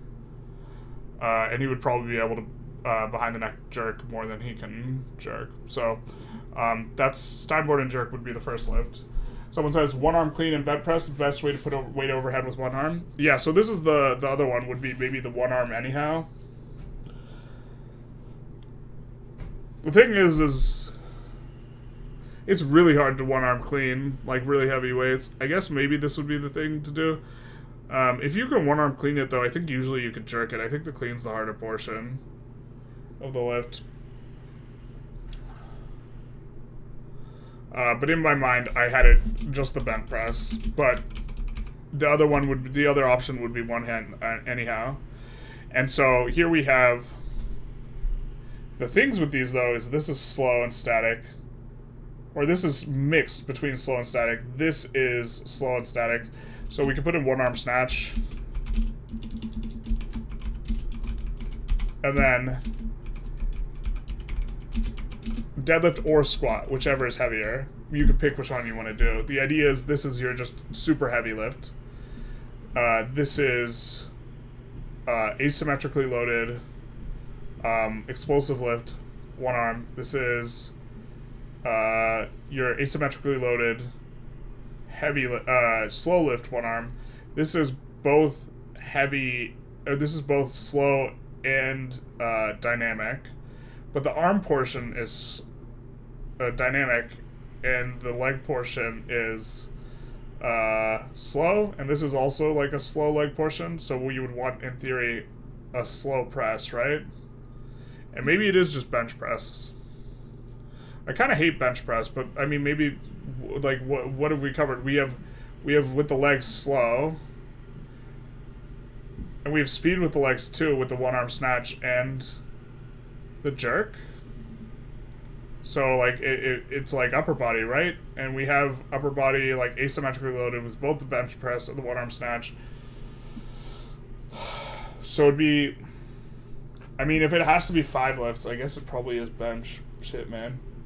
Bench or overhead press, I think. But you could do more with the bench, and we have a lot of lifts that are, yeah, okay, bench press. Shit. So I don't know if I want to train for this 5 lift theoretical total, but this is maybe something we would want to do. But we otherwise have been training for a 10 lift total, which is Supertotal, which is powerlifting plus the weightlifting, one arm snatch, bent press, and dabbling with Turkish get up. Tried to look for the cocoa powder study, but the original video is busted. The only links are shorts on YouTube. Yeah, shorts on YouTube is not like a citation. You know Russian, you can translate. That is nice, but I think getting the guy's name is not too terribly important, or which guy's which. I think there's 2 guys, maybe it's just one guy who looks the same as, or like, yeah, I think it's 2 guys who look very similar, or one guy, I'm not sure. Turkish get up, do you think you can do as much as the bent press? Absolutely not. But Turkish get up is a different task. No, like the record for Turkish get up, like with a barbell, I think the most I've ever seen is 109 kilos. Someone's done it with a 260 pound person, but I think a person's easier than a barbell. Because when you have a person, they're loaded further down your arms, so that decreases the length of the lever and makes stability easier. I definitely think over 200 pounds, like, if we trained it enough, we could get over 200 pounds. I think our best Turkish get up is like a 140 something. Maybe it's just 140. Yeah, it looks like it's just 140.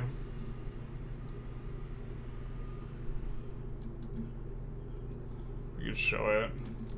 This is our best Turkish get up.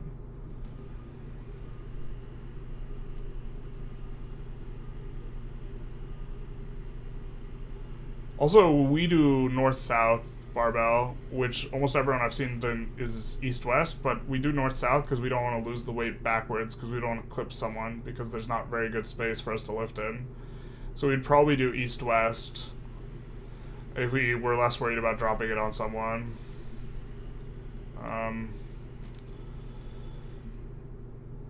Okay, but if we had to select 5 lifts, I guess it would be these 5. Just kind of thinking through things. which is a bit unfortunate in some sense. It's a little bit rough. Okay, and then, all right, continuing on with the questions. How do we train for more volume in lower amount of time? So this is like an important question because I think that we probably want to avoid, in the past we've spent more than 10 hours in the gym a week. I think we want to avoid that. I think we got too much other stuff going on now that this is not going to be possible to train like this. And so the question is, how do we get a lot of volume in? The thing is, when you're training for 9 to 10 lifts, it's just so hard to get like volume in for stuff and then just volume in for general strength. So how do we train more volume in lower time?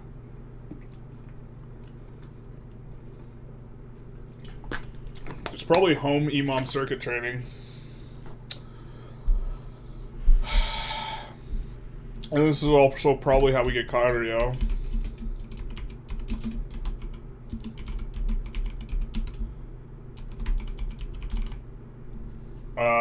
Which is going to make us kind of move away from walking if we want to do this type of thing. But yeah. With the Turkish getup, I think it's just super unlikely that like anyone ever Turkish getups over 300 pounds. But the guy who did like 260 wasn't super huge, I don't think. But that doesn't count because it's not a barbell. Also, he didn't get back down or whatever. Like, it doesn't count if you don't get back down. Although in principle, like, if you can get up, you can usually get down, I think. I don't know. I think I've seen there's a guy on Instagram who looks like a little like Jesus. I forget what his name is. He's Russian. And I think I've seen a video of him doing 100 kilos. But I think that's kind of the heaviest that some people have really done. And he doesn't get back down with it. So it's not like a full Turkish. Let's see if we can maybe find him. I just forget his... Is it Guilty Killer or something?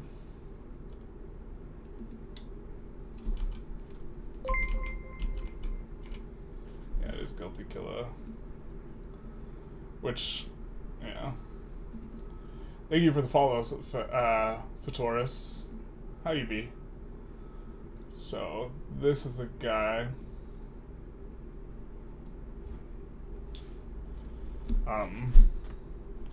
And this guy is actually just incredibly impressive on a lot of fronts. I don't want to like necessarily play any of his videos because I think they're gonna have copyrighted music. But here you can see him Turkish get-upping what looks like a 44 or heavier kilo bell. Here you can see bottoms up like floor presses with a pretty heavy looking bell. The guy does a ton of stability training, like that's just very difficult. You can see the stability training. I think he's like a surfer is like his primary shtick, but is like a really strength oriented surfer. Ton of balance stuff, you see balance board stuff. But this guy's insanely strong. I think that this is a single leg RDL. This is a Turkish get up. What is this? These are all 10s. That's still reasonably heavy. If they're 25s, it's super heavy. Again, we're not gonna. Here is like a. I don't know how heavy those are. It looks like they're bumpers. Here's like him like intentionally rolling his ankles or whatever, which is like wild. So maybe we got to take a look at some of the stuff he's doing. I just don't want to play anything because it's gonna have copyrighted music. We get the beep boops. But this is maybe a guy we make a video on the strength channel. But the just like yeah, like the hyper deep front squat. There's just like so much stuff here. The bottoms up position. This position's also like tough. Stacked bottoms up is hard to do. You know. I can't find the 100 kilo the thing that he had, but that's like one to maybe keep an eye on. But how do we train more? We kind of answered that. If I didn't want to get strong, what would my workout motivation be? And this is I mean, maybe aesthetics would be a worthwhile one. To be fair, so the primary motivation is health, right? But then the secondarily, we want to move towards something. And the thing is, aesthetics is not as easily quantified. You can do measurements, right? You can go for body fat percentage and you can do the tape measure stuff. To be honest, we also wanted to tape measure our forearms because we started training forearms a lot more, but we didn't get a starting figure, but we used to keep track of some of those. But, I mean, we could numerically do aesthetics. Mobility would also probably be...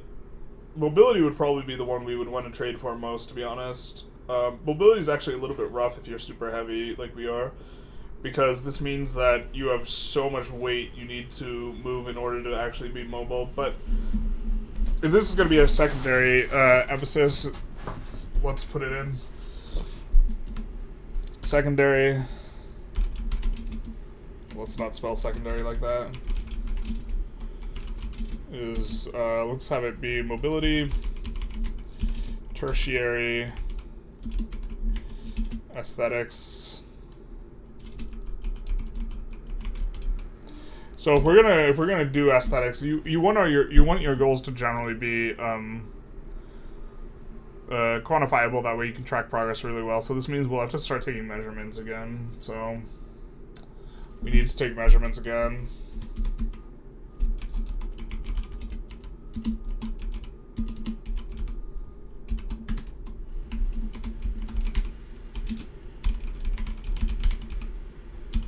This is, by the way, is just kind of like we're trying to philosophically reset and plan and do this, and this is kind of what we're mainly doing today in regards to this entire stream.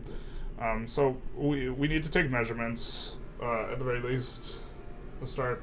What are your thoughts on doing cardio? It sucks, but like it's important. Been doing a lot of research, in particular zone 2 cardio recently, as mitochondrial health is really important for longevity.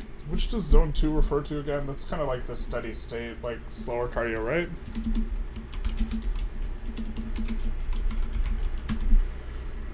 Zone 2 cardio. The number one link being the art of manliness is actually like a red flag to me when I Google it. Zone 2 cardio is low intensity that builds your aerobic base and improves recovery. Yeah, so I think that the research I've seen, I don't know why the art of manliness is the number one result when we Google it, but yeah, the low intensity cardio I think is good and important. Yeah. Try improving your waist to forearm ratio.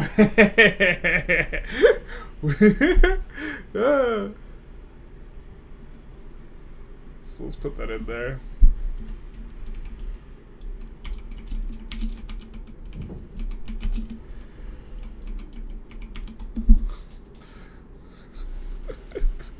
Waist to forearm ratio, absolutely wild. So we got to take measurements at the very least. We also have to. We're gonna do exercise selection as well. But we're like, this is kind of the broader, more philosophical underpinning of like what we're focused on, and like I think we're moving in a new direction now. I mean, I think we're especially moving. I think we still train for the 10 lift mega total, but like. Honestly, the 5 lift theoretical total, I would be super about it if it didn't have bench press. Maybe we just drop bench press and make it a 4 lift total, to be honest. And just say this is our new jam.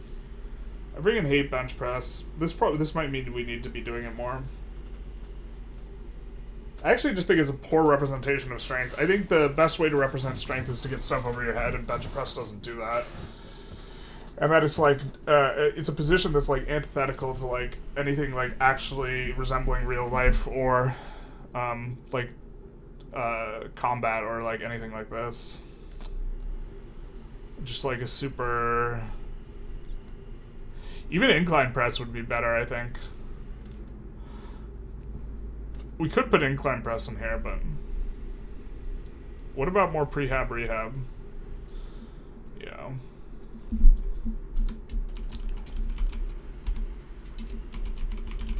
We need a prehab routine. I agree. What about mixing home gym workouts? Yep. Home workout routine. Focused on forearms. cardio and volume. I think this is what we get out of the home stuff. We don't have a barbell we can load heavy, so this is going to be good. It's defined by Indigo San Milan as 1.7 to 2 mmOLs of lactate progression. What piqued my interest is that all elite athletes spend like 80% of the time training in zone 2. You get a bunch of absurdly heavily Atlas stones and be like the ancient Greeks.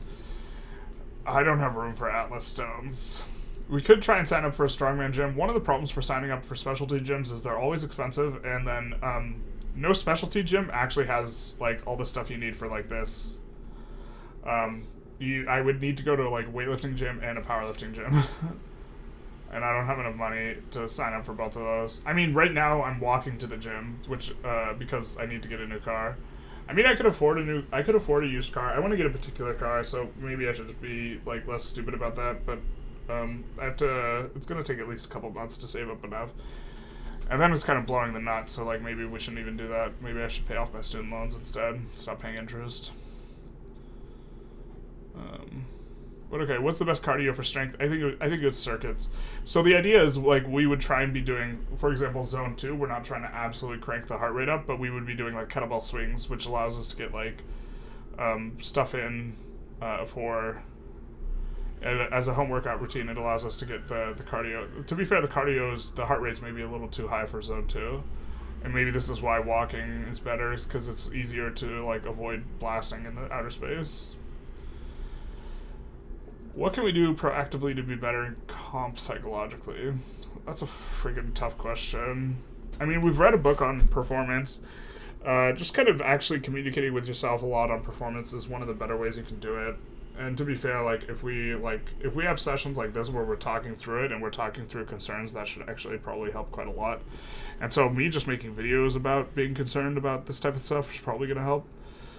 So maybe that's less of a concern than we think it is. But, I mean, to be fair, we don't have to have, instead of bench press, we could have, like, something like Atlas stone. We could have log press instead of bench press. We could have anything for this 5 lift total, right? We think log press is better. Maybe we make this log press. We've never done log press in our life, but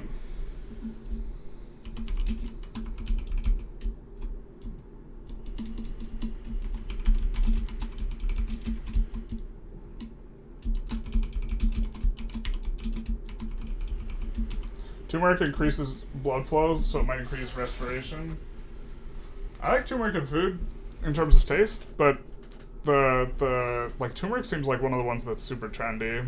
It came out recently, and then I've like read some articles on how like a lot of the turmeric stuff's like not as substantiated as some of the other stuff. Like there's a guy who checked his blood flow under a microscope before and after turmeric and put it on YouTube. Yeah, I think the information behind turmeric's not that reliable. It's not necessarily wrong, but I think there's been a little bit of debunking that's occurred. Like one of the ones, like for example, the carnivore diet, there's basically no information on. I tried that out for like a week and a half or something like this, and I just felt like shit, and then I stopped doing it. Yogis drink it every morning, and they say it's the best. I don't know too much about yogis and whether. Yeah, I mean, I would need to see like turmeric studies that are like somewhat I mean, like I just think that I'm not necessarily against turmeric, but like, okay, let's say I have $100 a month to buy supplements, or actually, let's say I have less because I don't want to spend $100 a month on supplements. If I'm spending money on supplements, here. If I'm spending money on supplements, here's kind of the in order of importance. Kind of the way I look at it is multivitamin.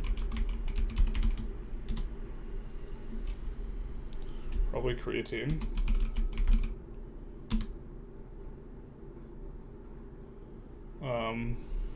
Because like budget's a concern.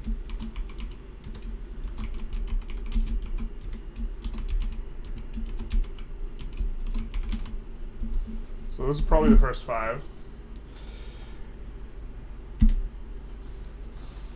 And then I haven't deep dove supplements a lot. The problem is a lot of the information on supplements is really not reliable. And so I'm a little bit leery. The video was crazy though. But I only pay 50 cents for 100 grams of turmeric. Is that much more expensive in the US? If you were to buy a turmeric supplement, it'd be expensive. I already put like turmeric, like the herb, into rice, like when I make it, because I like the taste. But if you're talking about supplementing turmeric in terms of an additional supplement, it's kind of expensive in the US. And I think it's expensive because it's like trendy. And I think that the research I've looked at, which isn't very much, I wasn't overwhelmingly thrilled with. And a lot of times, so every few years they'll come out with like a new herb that's like supposedly fixes everything, and then it like kind of doesn't. And so, like, I would rather...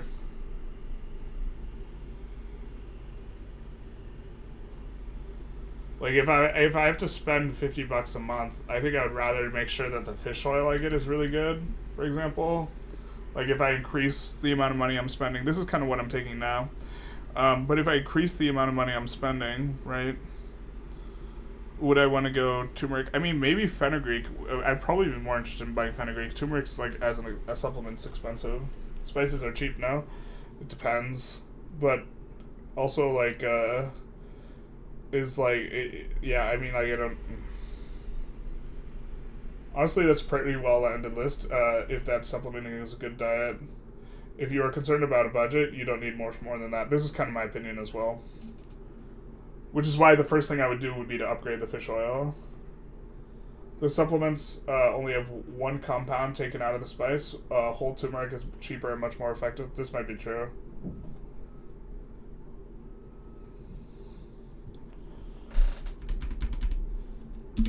But this is kind of my starting point for supplements. And then, like, after this, to be honest, I think the efficacy is generally pretty low. Okay. How can we prehab the joints? Alright, we're going to have to knees over toes research.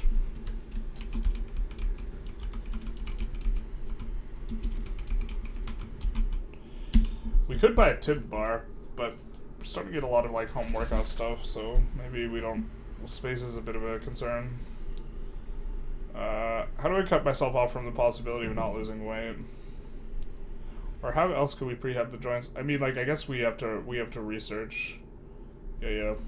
We have to do research on some of the prehab stuff. Okay. How do I cut myself off from the possibility of not losing weight? Well, I think that this is a good start. Us looking at things in these terms, and this is how we've done it before historically. But also, like, we have multiple other avenues that are like structured mental introspection regarding weight loss. Yeah, also using implementation intentions. It's not hard. We just have to be disciplined about doing it, or it's not complicated. Just have to be disciplined. Okay.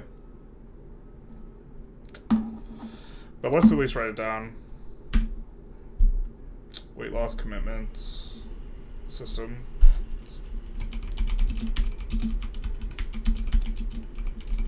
Turmeric has 40-ish groups of compounds. That's a lot. And curcumin is only one compound. Whole spices are much stronger. Squatting deep with slightly less weight is great for conditioning the knees. We do that a lot. Also, tibialis raises are important for knee support. Yeah, so that's what we were thinking when we mentioned the tib bar. Also, just losing weight was going to help the joints a lot. To be honest, I'm probably just having problems, mainly because I'm really heavy. And, like, it kind of makes circulation worse. Maybe we need something... Look into circulation supplement.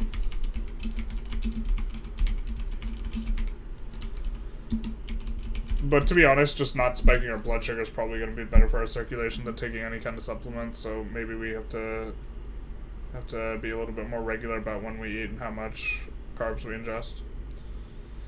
What sucks to train the most? Well, we freaking hate bench press and abs, huh? Should we be training more of that? Probably. Okay.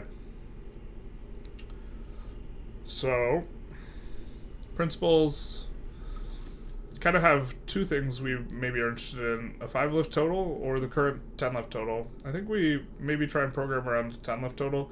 We don't have access to a log press. Maybe there's a 24 that has. Well, we don't have a 24 in walking distance that has a log press, I guess, at the very least.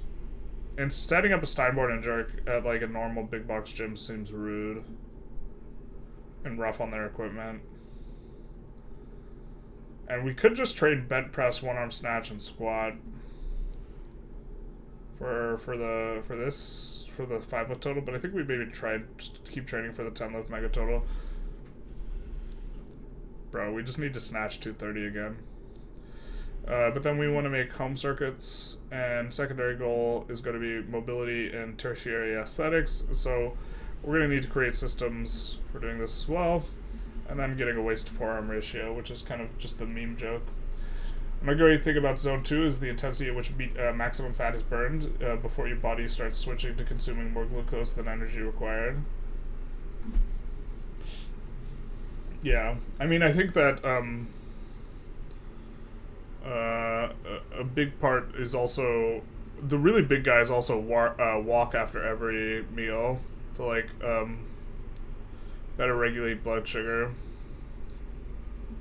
So maybe let's make another category for systems. And this will probably improve our blood flow too, so walk after meals. Doesn't have to be far.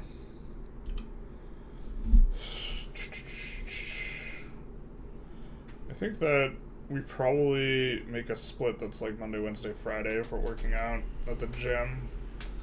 We still can't get to the gym just quite yet, though. I'm not sure the ankle can handle the walk yet. But let's take a look at Brian Simmons' program. So, this is a Supertotal program that we ran once. We really didn't like how much volume it had on the shoulders, and so we've like since like kind of done stuff. But he has it structured into base block, structure block, peak block, and the base block is you're building the base. Weightlifting goals, increase work capacity, cardio goals. To be able to make 2 to 3 minutes rest be enough to get your heart rate under your control between difficult sets, which is an interesting one. Your resting heart rate around 55 to 65 beats per minute. I forget what our resting heart rate is. It's actually pretty low. I think it might even be in this this range. But then, is this drop down? Bro, did he change this? Oh, it's just got a ton. So this is the base block week 1 that we like went over, and like day 1 is like squat, bench, vertical row, ab roller, which ab rollers we should probably be doing more of. Back extensions. It's been forever since I've looked at through this program. 4 sets 10 to 60%. And if we were to enter our 1 rep max for these things, to be fair, we've heavily bifurcated like we would need to make a copy. That's okay. We could avoid doing that. And then tall snatch, snatch pull plus hang power snatch. What days does he have off? No, he just has 4 days. You do them whenever. Okay. Not too complicated. What's the total sets here? I think these are every minute on the minute, which is rough. But the total sets here, this is 8 sets, working sets, plus these 15 like EMOM sets, which aren't really, you can't really count the same way. So that's not too, that's pretty low on the volume. And then tall snatch, snatch pull plus 2 hang power snatch. Power snatch plus snatch, snatch pull plus snatch, snatch. Total sets was this 21, 25 sets. It seems like a lot of sets. This is another thing I kind of hated about his programming is he puts deadlifts after like the. Maybe it's okay, but like, bro, I would feel so dead for the deadlifts. If you're interested, you can leak the turmeric blood flow vid. It'll take 10 seconds if you're interested. I'm probably not gonna look at it now. I might look up the. If you're on my Discord, you can link it on the Discord in the like exercise section, and I'll look at it later. Assault bike 20 minutes, and here we have squat, bench. So here the thing is, you never have a deadlift, a fresh deadlift, which this is okay in principle because you're in comp. You'll always be deadlifting last. So if there is one between squat and deadlift you want to be fatigued for, I guess deadlift's the better one. Squat. 4 sets of 5 at 70%. I don't even think I could do that. 70%. Well, the problem is I have like, I kind of add more equipment. So my 675 squat is with knee wraps, and I wouldn't train 4 sets of 5 at 70% with knee wraps. So 0.7 times 675, 475. I guess I could probably do 4 sets of 5 of that. Maybe. Yeah, like I think these numbers work way better for beginners than like someone who's trained. I ran into significant fatigue problems. All right, and then we have muscle snatch. Just kind of what is this? The weightlifting complexes. And then week 2 is going to be very similar. It's just like moving up in weight, if I recall correctly, from his program. We're just trying to get ideas here, more than anything. I do like the EMOM stuff, but like this is like, day 1 has like way less volume than like day 2 in terms of like total sets. Maybe we need to think differently on total sets when we're doing snatches and stuff, because you just have to do more sets. But not a lot of, the difference between a lot of the programming I've designed is there's not a lot of fluff here, huh? It's just like 6 exercises and that's it. We just end up doing like a ton of extra stuff, kind of. Got the workout spreadsheets now, basically. Leg raises is reverse hyper. We do like the reverse hyper, but this is kind of similar. And then this is week 4. So this is like kind of a peak week. Or like his program has like 3 blocks, and this is the end of the 3rd block. So day 1 is like this is if you have a good base and aren't great at cardio, these squats will take you to push the absolute limit. Like there's no way I could do this with like my 65%. I don't think. My 65% is like, I guess maybe I could do that for 435 for 10, 5 sets of 10. Probably not. Maybe if I did knee wraps, but there's no way I'm knee wrapping for 5 sets of 10. Muscle snatch, power snatch, etc. The reps I think are coming down as the percentages go up. And then squat and bench. And then this, take a week off. The barbell after finishing this block. Just an entire week off, not even a D-log week. Just do whatever. And then you start the next block. So this is the structure block, weeks 5 through... I guess we don't have too much problem. My shoulders just remember getting super blasted, but this actually doesn't look too bad. And here you can put in your numbers to actually get what percentages things should be. Pause front squat rough. So we have a little bit more exercises here. Reverse grip bench press I don't like doing, but it seems like unalive aside. Just looked up prices of fenugreek in the US. Maybe it'd be cheaper to ship from Ukraine. Maybe. This is possible. Yeah, I mean, if you're being sensitive to price, I think that improving the quality of my fish oil would be like my first thing I would want to do, because I think it makes a big difference. Pause snatch off floor, then knee, pause clean and jerk, snatch balance, push press. The thing is, like, the amount of volume you're getting, like, on the Olympic lifts just seems too low, or the frequency rather is too low. You're just doing them twice a week. You're doing twice a week and you're getting a total of like 30 sets. That's just like super low. So like actually, I do like bird dog planks. Probably should do more of those. That's exercise selection.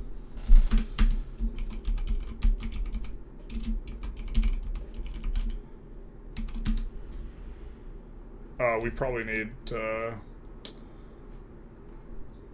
We're gonna make a new page for this.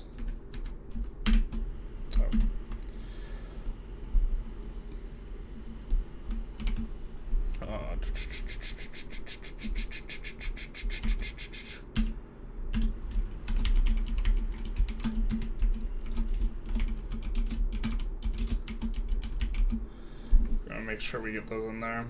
Just looking through Brian Simmons' program.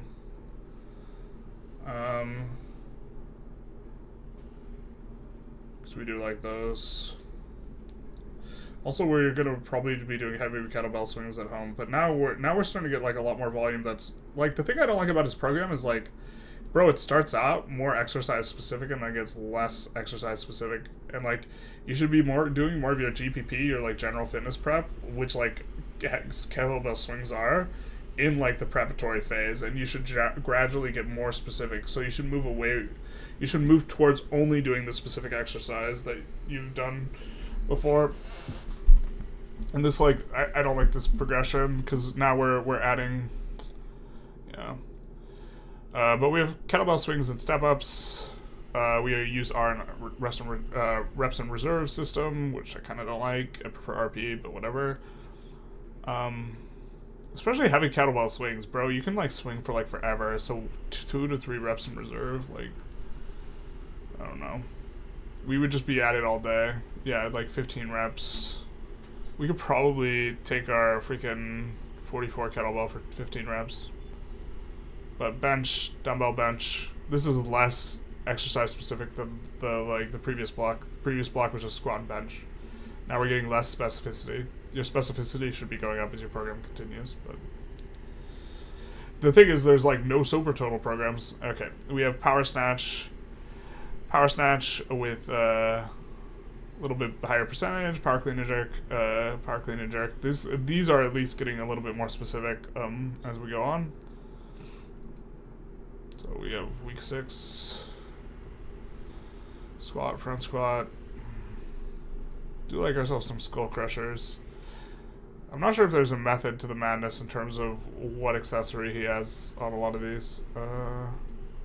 High hang snatch. Hang clean plus power jerk, push jerk behind the neck in splits.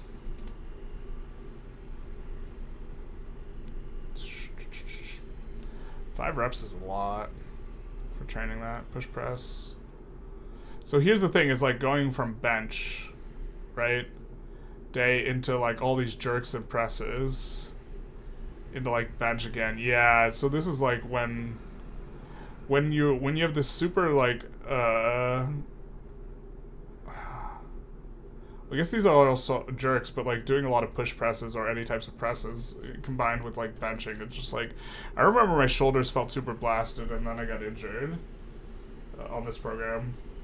Sent a couple of vids on Science Zone 2 for you to check out on your own time in the exercise selection of the Discord. Thank you very much. Dumbbell bench press, squat. Don't hate like dumbbell bench, but like it should be earlier on in the program, and then we dial it in and get more specific. Okay. Snatch, clean and jerk. We do have like a split where we're doing like more accessory stuff. There's like no snatches here, so we're snatching only twice a week and only for 5 sets. Same with clean and jerk. The frequency seems too low. Yeah, I remember why I like stopped doing this program. Snatch balance. again, the weightlifting kind of accessories, 2 powerlifting days, 2 weightlifting days, accessory oriented, and then here we're getting into power. So it's looking like it's a wave, right? Where we're doing power, then full, then power again, as we swap weeks. Week 8, and I think this is kind of where I had the problem with some of the things. I think week 8 is when I started having problems. So this is a deload period. Muscle snatch 40%, tall snatch. So we're going light here, and then easy cardio. Squat, these percentages are low, the sets are low, so it's like this is a semi-deload week, right? You do squat kind of low, snatch, pull, and snatch, sets and reps 1, and then snatch go up until 2 misses, so we max out on snatch and clean and jerk basically at the end of week 8. And then we just have like this random blasting of 8 max reps at 85%, which to me doesn't make much sense. Or this just seems like a great way to get injured.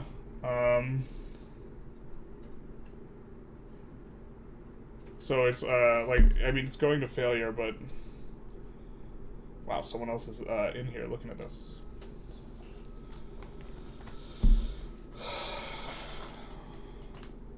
And I don't know, but maybe this is okay. I mean, this program seems a lot better for beginners.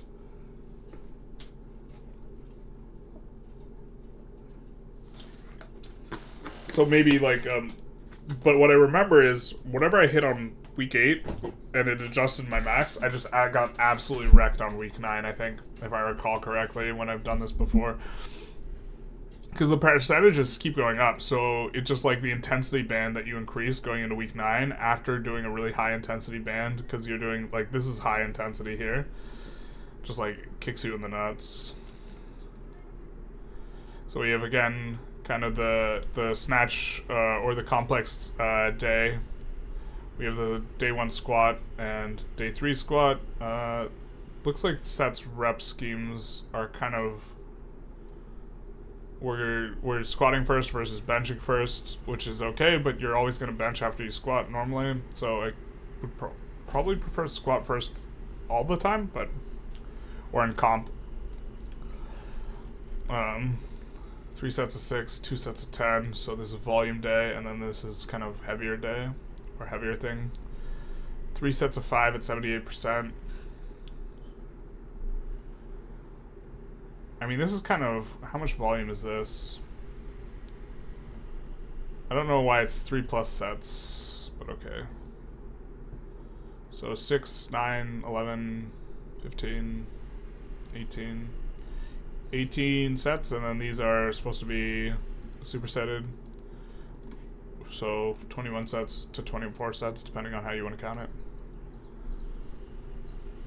That's kind of within the bound of reasonable. And then how many sets total do we have for the weightlifting?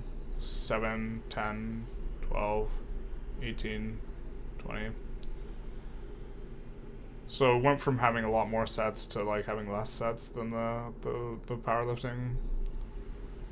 Okay, let's just continue.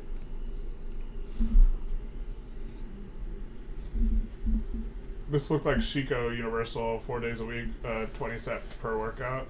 Shako programming is just absolutely wild. I don't know how to make sense of it. So I don't know how to adjust it. It's like dark magic. So it looks like heavy day for squats, 3 sets of 4 at 83%, sure. And 4 sets of 5, 2 sets of 8. And then bench. And we're a little bit more, yeah, so 2 sets of 8, we're a little bit more. I'm not sure how I like having 4s and 8s in the same week. Right, it's like we're trying to, or I mean, I guess this is a volume block, but why are we doing 4s then? Right, this is more of a volume block, but somehow we're doing, that's just such a bridge. Okay, well, whatever. Again, we have the like technical work day with the bunch of the like accessories or whatever, and then power snatch. And I think it's alternating between snatch and power snatch, and same with clean and jerk. But like, we're full snatching here, 5 sets every 2 weeks, bro. And we're doing a bunch of other snatch work, but like the snatch frequency and the whatever frequency is just way too low to actually like develop any sort of technical skill. Like it's just like kind of maintenance almost.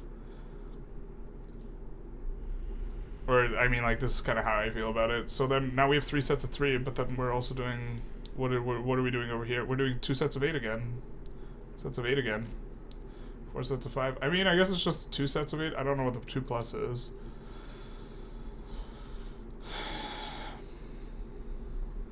Three sets of 3 at 88% is pretty rough. And then front squats, bench. I mean, I feel like I might be able to recover from this. I just remember my shoulders getting absolutely blasted. Like the push press, I think is the culprit here. I think I would like cut out the push press, because push press sandwiched between bench is just like asking for it. And then snatch 2 sets of 2, 85%, and then week 12 is another like deload into max out. So here we have week 12. And I guess maybe I just didn't like the week 8 because I think the max reps at 85% is like kind of dangerous or whatever, or just like not worth it. But we have muscle snatch, tall snatch, just kind of easy, taking it easy on these. Day 3, snatch pull plus snatch. And then this is a max out on snatch, go up until 3 misses. That's probably fine. And then max out on squat, bench, and deadlift. So this is week 12, we're maxing out here. Any thoughts on variable loading or random loading?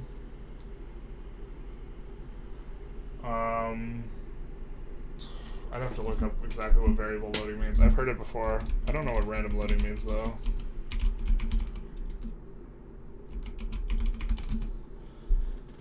But in general, you should be overloading. Variable load system combines maximal strength work, employing heavier weights with high repetition and endurance training. Oh, so like conjugate. It does this by employing 3 sets of 10 repetitions each, using a high load on the first set and less weight on each subsequent set. And less weight on each subsequent set, so it's just like, is it deloading? Or not deloading, but like, I don't think I've trained like this before. So 10 reps at 70%, 10 reps at 60%, 10 reps at 50%. I don't have an opinion on variable loading that's particularly strong. It's probably okay. But yeah, I don't have a super strong opinion on it. And now we have week 13. Which looks a little bit different, as you can tell. Read notes below. If 90% did feel solid, do not attempt 90%, no misses.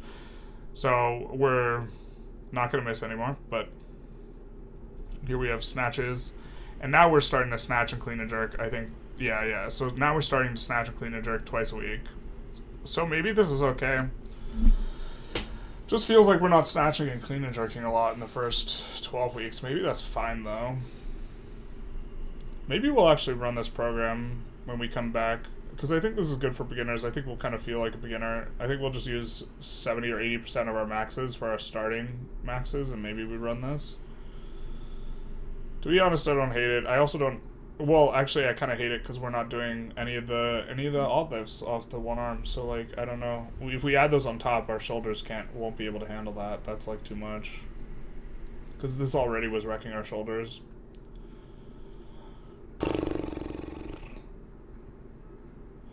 Well, if we just come back off... If we do this program and then just come back off stuff, like, 10%, maybe we could do other stuff, too. Okay, but 4 sets of 2 at 90%, squat, bench, deadlift. I do like moving these all together because you're prepping for comp. And so 4 sets of 2, total sets 11. I never pull back off the sets this far, this late. Maybe this is a bit of a mistake. My peaking generally sucks, so maybe we could try running this. And then here we have a day, we have 1 set, 1 rep, 95%. and then back off 4 sets of 3, which is 93% of the highest one, or HS, is that what that means? I don't know how I feel about this 4 sets of 3 business. I think if I 4 sets of 3, if I go 95% and then I do 93% of that for 4 sets of 3, I think I'm fucking blasted for the deadlifts, to be honest. Unless I did squat and then deadlift, or squat, then bench, then deadlift, then all the back offs, but that's not what this is asking about.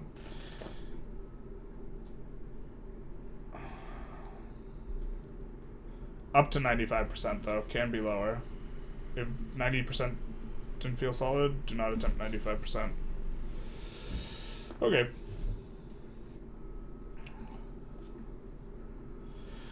Generally, in regards to the variable loading question, actually I do have a bit of an answer. Generally I like doing kind of top sets and not having back off sets, and I like to actually push through kind of my volume getting up there. But actually I've had more success with back off sets, so maybe that's just me being lazy. I think I've had more success with back offsets, so just going through here, we have snatch, clean, and jerk. Starting to get a lot of these cleans. Why is bench just randomly in here? What the frick? Why do we have bench in here? We're benching 3 times a week. I don't think I like that. We're benching and then we're benching heavy afterwards. Thank you, Thokmuch, for the follow. I'm not sure how I feel about that in terms of program design. It's like just too much fatigue on the shoulders, man. It's like shoulder fatigue. I would rather jerk more and not bench, right? I think. I guess I kind of fucking hate bench though. We have singles at 93%. This seems like pretty manageable though. Maybe that's okay. I just remember getting blasted, but like looking back over this program, I mean there's some things I don't like about it, but maybe we could run it. Barbell rollouts, weighted chin-ups, snatch, clean, and jerk. And then here we have supposed to work up to 130%. If 100% didn't feel solid, don't attempt 100%. Okay. Let's see what the taper looks like, but we're doing singles with 95%. This is so much CNS blasting. Because this is going to be doing singles with like 98% of your 1 rep max for like 5 singles. I don't think I could fucking handle that, to be honest. I don't remember the last time I tried to do that many singles that heavy. Usually I have like 2 to 3 really heavy reps into me. And this would like, these back offs would qualify, because this is like 98% of your 1 rep max, right? And so I think that this is just coming from the perspective that, okay, we're going to hit 103%. 103% is like kind of what I'm hoping to hit with the entire program, like at the very end. So maybe this is just more beginner oriented. If I can add 3% to my total, well, maybe I'm looking for a little more than 3%, but if I add 3% to my like squat, I'm adding like 20 pounds. It's a lot. So this would have me like my PR is 675. This would have me going for like 700 pounds, and then backing off and doing like 665 for 4 singles. Like, bro, there's no way I could do that. Well, I mean, I guess I would have 13 weeks of training before then, but yeah. Let's take a look at week 5, which I'm guessing is like more of a deload week. No, it's not. Heavy snatches, heavy clean and jerks, squat, bench, deadlift. What the fuck?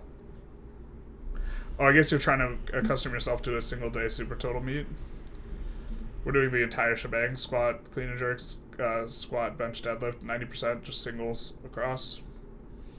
Singles across, heavier. And then, what is this, recovery? A little bit of deload, and then singles across, 95%. Maybe we like this week 15. I don't remember doing this week 15. Maybe we actually never made it all the way through the program. And then we have the Supertotal taper, where we just do our opener. Opener probably... I don't know what percent we want to do. Here it has these percents.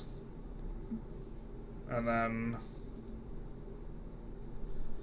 this is the day. And then we have day 4 just in case. Oh no, this is the taper. Bro, we're doing this in the taper week. We're doing our opener, 88%. Maxing out the week before. If I max out the week before, I don't, like, my CNS does not recover for the week of. So this would be the end of the program for me.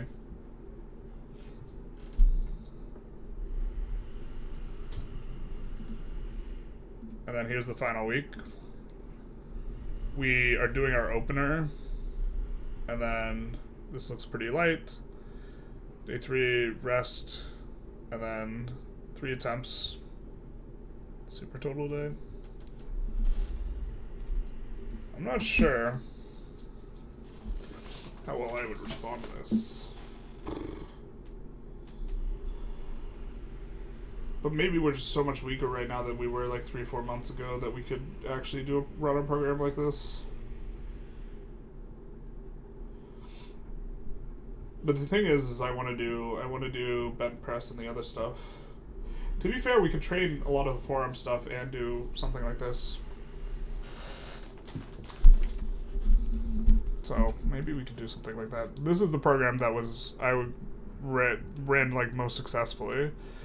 And this is like jumping in a few. I don't think this was the very first week. I think this was like effectively, it says week 1 at the bottom. I don't know if you guys can see that. Oh, you guys can't see which week it has at the bottom. So maybe actually fix that a little bit.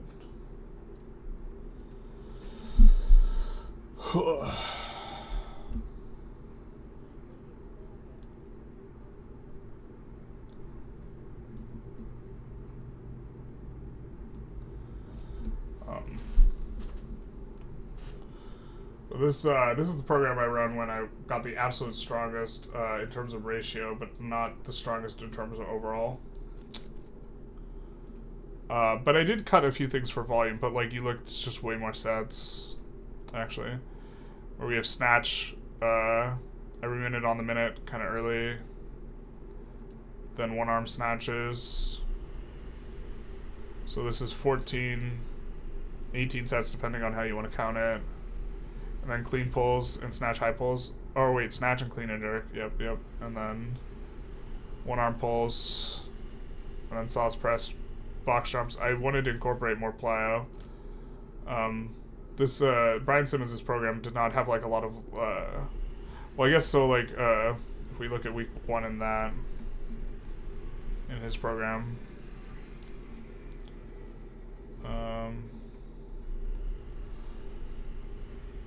We have like inverted row, ab roller, back extensions, and so there's much more emphasis on posterior chain training in terms of the accessories. You pull-ups, leg raises, and reverse hypers. Although we do like leg raises, but like okay. Looking back at this, then we'd have, so this is, we also had a 9-day split, or we had a 10-day split. So instead of a 7-day week, we had a 10-day week. So that means, though, even though this is 9 weeks, this is 90 days. So 90 divided by 7, how many weeks is this program?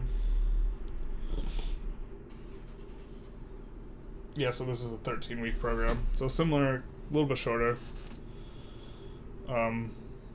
Weights are kind of low. Squat. I don't know why we have the exact weight in here. We should have a percentage, but okay. 5 sets of 2. Wait, why are we doing 2 reps? What the fuck is this? Why are we doing 5 sets of 2 at 90% on week 1? So this is like not actually week 1. What is this?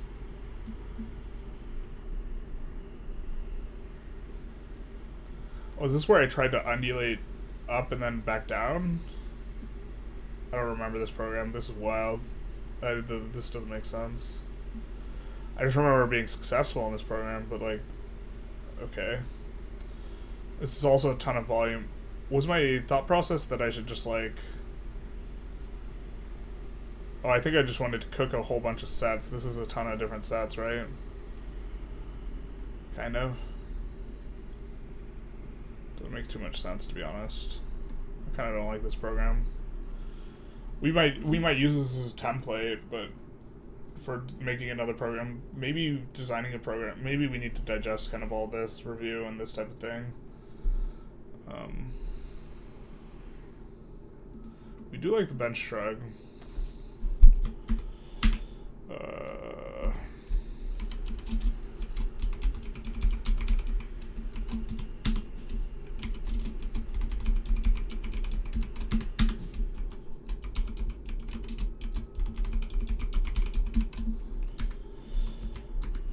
Let's try and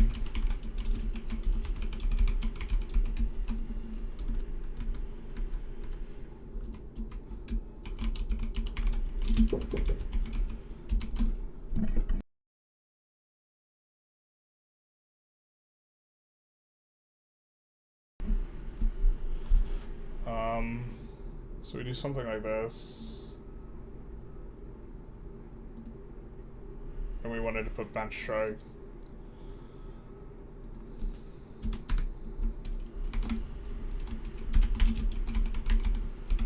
Bench shrugs, by the way, is when you're lying down and you come in with the scapular retraction and then you like extend, and so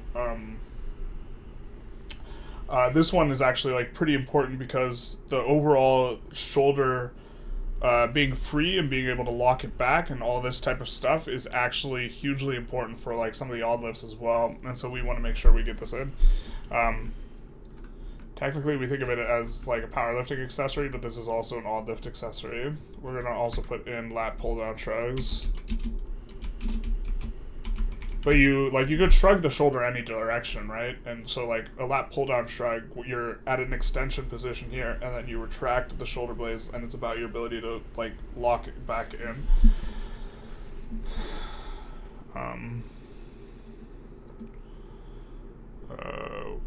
We super hype on pec flies because these don't blast the shoulders. So we're gonna come in here and we're gonna put that in powerlifting accessories. This allows us to actually get chest stimulus without blasting the shoulders as much. So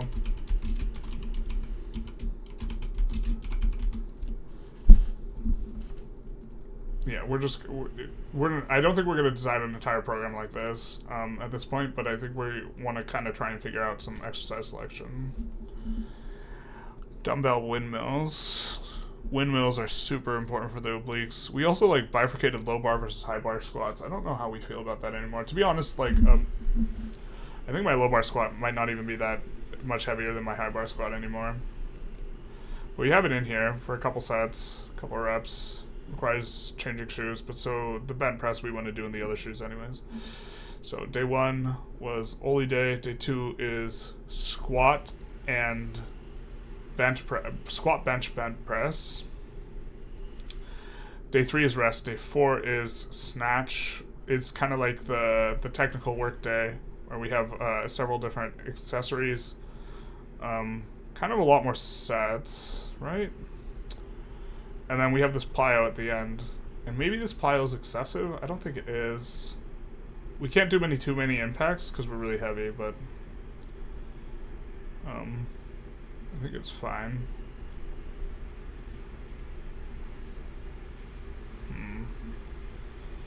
So back extensions. We do like the back extensions. I think that we want to mainly lean on the kettlebell swing for our volume work regards to like both hip and back extension, because this is something we can do at home. And this is something we can do to replace cardio and also is time efficient. So let's just put kettlebell swing. I think this is going to be kind of something that anchors us in place. And I think that I don't think we want to be going to the gym as many times a week as we had on this upswing program, but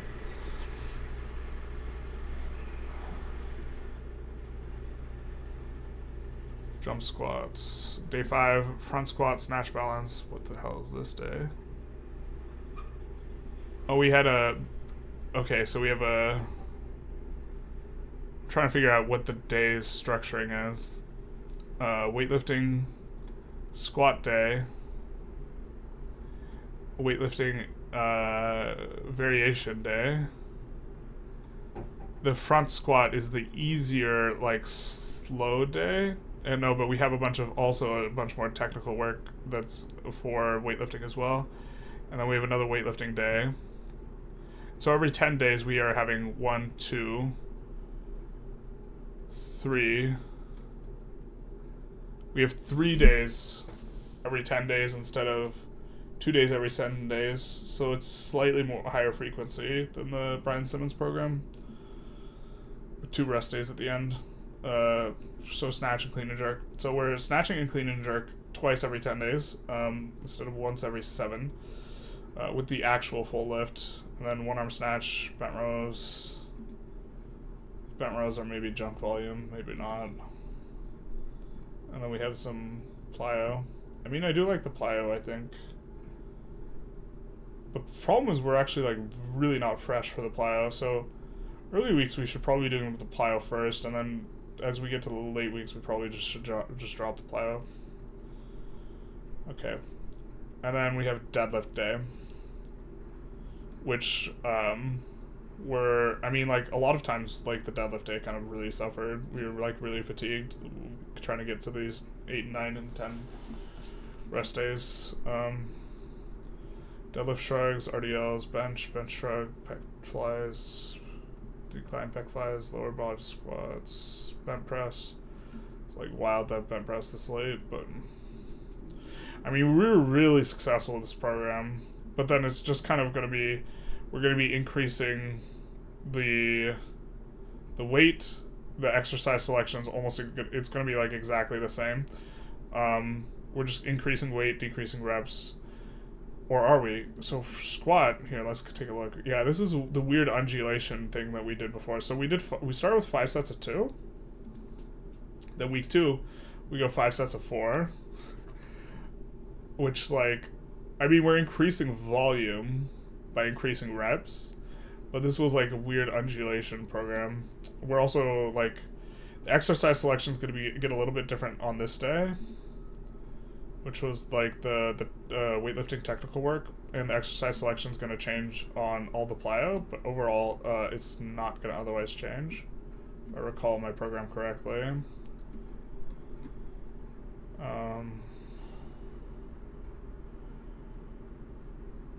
The windmill is probably one we should be doing more of, so let's come in here.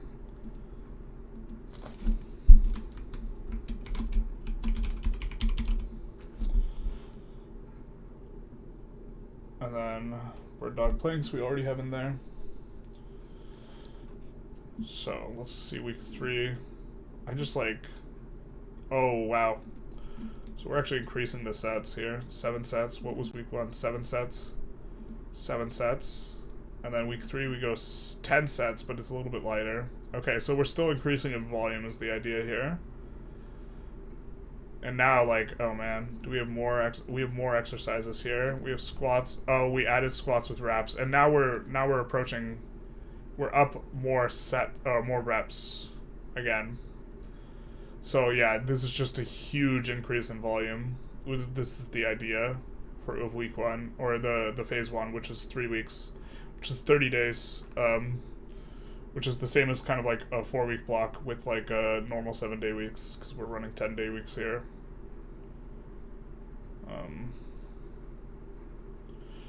Yeah. The lat pull downs are, like, interchangeable with, like, another, like, with pull ups or whatever. I mean, I really like the bench shrugs and pec flies and this type of stuff. Instead of doing, like, more pressing stuff, because I felt like it really helped with the shoulder stuff a lot.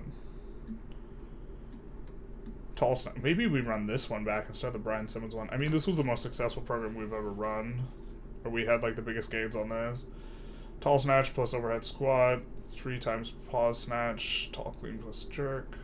Okay. I guess this is a heavier. Yeah, this is just a heavier day. We're still doing EMOM here, and then we don't do EMOM here, I think is the thing. Deadlift. Kind of similar looking to the other thing. Are we doing bench the same? So 5 sets of 6 at 80%. Are we doing 5 sets of 6 at 80% up here? Yeah, so maybe there's some nuance to be added. Maybe this one should be at a lower percentage and this one should be at a higher percentage. Something like that. Or maybe, I mean, maybe don't mess with the program if it was effective. Deload, we freaking were too lazy to put something in there. But the idea is that we did want to take, I mean, maybe we need to program the deload, but it was not a full 10-day week that we had for the deload. It was like a few days off or something. Okay, and then we have, ooh, I forgot dead bugs. Let's put dead bugs in the thing. I think that's a home lift, or that's probably dead bugs. It's probably in here. We do like those. Yeah, maybe once we get back in the swing of things, maybe we run this. And now, after the deload, we're coming up on the weight, but the EMOMs are done. Now it's 2-minute rests. Just like from week 3 to week 4. It looks like we also eliminated one of the accessories, which is going to happen. We're going to have less and less and less accessories as the time goes on. And now we're starting to come back down. The volume's starting to drop after week 4. We've gone from 4 sets of 6 in week 3, or 5 sets of 6 for a total 6 sets because we have the one with wraps as well, to 5 sets of 5. And we have a max for both wraps and for sleeves, and so this is why it's like 80%, but it's 80% of our wraps max, which is going to be higher than 85% of our sleeves max. I suppose if people are interested, we also have like a spreadsheet with all of our maxes, but on a like per rep basis for everything as well. I think that the number of accessory stuff also might be dropping to like 1 set, this type of stuff, but okay. We almost certainly want to have a different exercise selection when it comes to like arms, like between curls and stuff that has more forearm workout, and just like we want to have more forearm accessories, I think, in general, but just kind of continuing through this program. Taking a look. Oh, is this a change? So day 5 we have bench press first. I don't remember that. I thought front squat was first on day 5. Yeah, so now instead of bench press being late, bench press is now first. And it looks like we're starting to get heavy on the bench press as well. Then front squats, then over. This is still this looks like so many freaking sets, to be honest. Relative to the Brian Simmons program, this just seems like a lot. And his program was working out 4 out of 7 days a week. So how many days a week on percentage is that? So 4 divided by 7. Forget my 57%. And we're doing 6 out of. So out of 10 days, we're doing 1, 2, 3, 4, 5, 6. So we're working out a slightly higher percentage of days. Instead of 57%, it's 60% of days. If we run this program back, this program was, I remember, a little bit rough. Also, we'd have to balance it with like a streaming schedule. It would be a little bit rough maybe. But now we're bench pressing first. Generally, I accumulate a ton of fatigue throughout the workout, so like the stuff later on is like really generally going to be a lot worse. But okay, this is what we're doing. Just checking some stuff on the stream. Snatch, clean and jerk, starting to come up on these percentages. I think, are we doing snatch and clean and jerk? Yeah, so we're snatching and clean and jerking heavy for singles twice in these 5 days, which I liked a lot better than the Brian Simmons program. Twist box jumps. We maybe need to like reselect like some of these accessories and stuff. I think is probably where we're going to change the most up from this program. But I'm actually kind of liking it.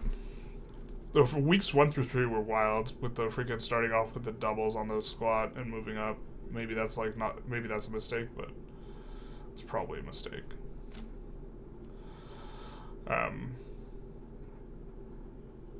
But maybe it's not. With our lead-in is going to be kind of high volume like kettlebell stuff that we've been doing at home. So maybe that lead-in is actually kind of nice for this. The thing is the Brian Simmons. What we kind of wish we had from the Brian Simmons program is like in week 8. I don't know if EMOMs are this is the way we'd want to do it. But the fact that he can reset the percentages is something would be appealing to us, because I think we want to actually start with like 80% of our best, and then kind of update that depending on how we're feeling and this type of thing. So I think we start off with like 80% of our max for all these percentages instead of using our max, and then like starting on week 4 we use like 95%, and then like week 7 we like switch to 100% to like get back into the groove of things. But maybe this is too optimistic as well. So 5 sets of 5 deadlifts, and then we bench 3 sets of 5. Is that I guess it looks like also less bench volume here. We're entering, I think. We're bench pressing on the squat day 2 now, and bench is down to three sets of 5 instead of from the week before. Instead of 5 sets of whatever. So there's fewer bench days.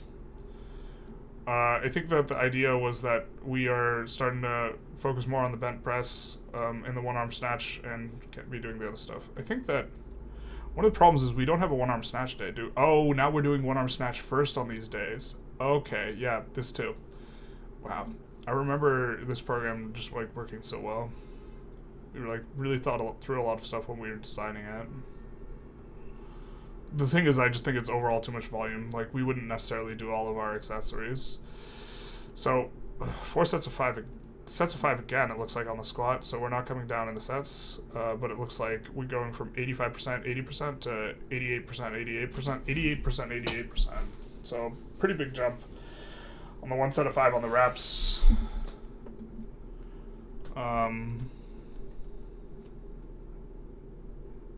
Okay. Looks like we're starting to come up in the low bar as well. I'm not sure if this low bar, high bar distinctions is necessary as it was when we did this last, but one arm snatch is coming up.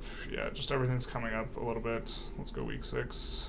So 8 singles at 92% would be really rough, to be honest. Followed by, well, I guess I think the number of pulls is actually just decreasing. Yeah, so we went from 2 sets of 4 for the pulls to 1 set of 2. And so like we're decreasing all the accessory volume by quite a lot. And yeah, you see a lot of these are down to like 1 set. And even here we're decreasing the total number of sets as well. So we have 3 sets instead of, I'm not sure I like that, instead of 4 sets I think it was before. You have 4 sets of 5 instead of 4 sets of 5. We have 3 sets of 3, 93%. I guess we're decreasing the volume a lot, and we're also bench pressing. Is this it? We're starting to bench press heavy too. And then we have the bench, 3 sets. Okay, 1 arm snatch, 93%. Bunch of accessories, but a lot less than before. But this is like the accessory day. I think that the accessories are also getting ones that are progressively heavier. Because you have to make a progression. Snatch. Is this doable? Man, this is rough. I actually remember it being really rough in like weeks 5 to 6, like trying to do the really heavy singles for so many sets. But I think that maybe we're snatching a little bit too frequently. Maybe Brian Simmons is right. We should be doing a slightly higher density of accessories. I don't know. Deadlift day. Low bar squats, man, we're just like trying to really just like sneak in these low bar squats, getting heavier because we want to be ready for, again, we have a deload where we didn't put anything in, but it's like a couple weeks off, a couple weeks easy. Are we bulking or shredding? Now we're cutting, but we're kind of looking through like program design. Well, we kind of examined all of our underlying philosophy, and those the beginning of the stream. And now we're mainly just trying to think through exercise selection, but what we are working towards is just getting stronger rather than bulking or shredding. But right now we would definitely be in the cut phase. But we're training for like a 10 lift total of squat, bench, deadlift, clean and jerk, snatch, one arm snatch, and bent press, or a 9 lift total rather. Maybe add Turkish get up, but I think that's a little bit too much. And so we're looking through, right now, what we're looking through is the program that we were most successful on, like kind of in all time. Which, like, looking at this like seems like an obscene amount of volume, but we kind of like tweaked everything a little bit to like. I mean, this is, we did really well on this, like, but like looking at it, it's a little bit daunting. Maybe I'm just soft now. So we have from week 6 to 7, we went from 8 sets. I think we have fewer sets. Week 7, no, we have more sets, or we have the same number of sets. Everything's gotten a little bit heavier. It's almost straight across, kind of like the same, but we're coming off of a deload, so it should be a little bit easier. Weights go up. There's going to be fewer and fewer accessories. This should be, like, this I think has a lot less accessories. One arm snatch up to 93. I don't like this day. This day is too gnarly. 3 one arm snatch, 3 singles at this after doing 16 sets. Snatch and clean and jerk. I mean, maybe that's doable. This seems like injuryville. So maybe we would cut down the percentages here. Seems like a good way to get hurt. And then now I think we start really cutting out all the accessories. Yeah, there's fewer accessories, fewer sets of the accessories, just 1 set of clean pulls, 1 set of snatch high pulls, 1 set of one arm snatch pulls, and feel, I don't even know what that means, but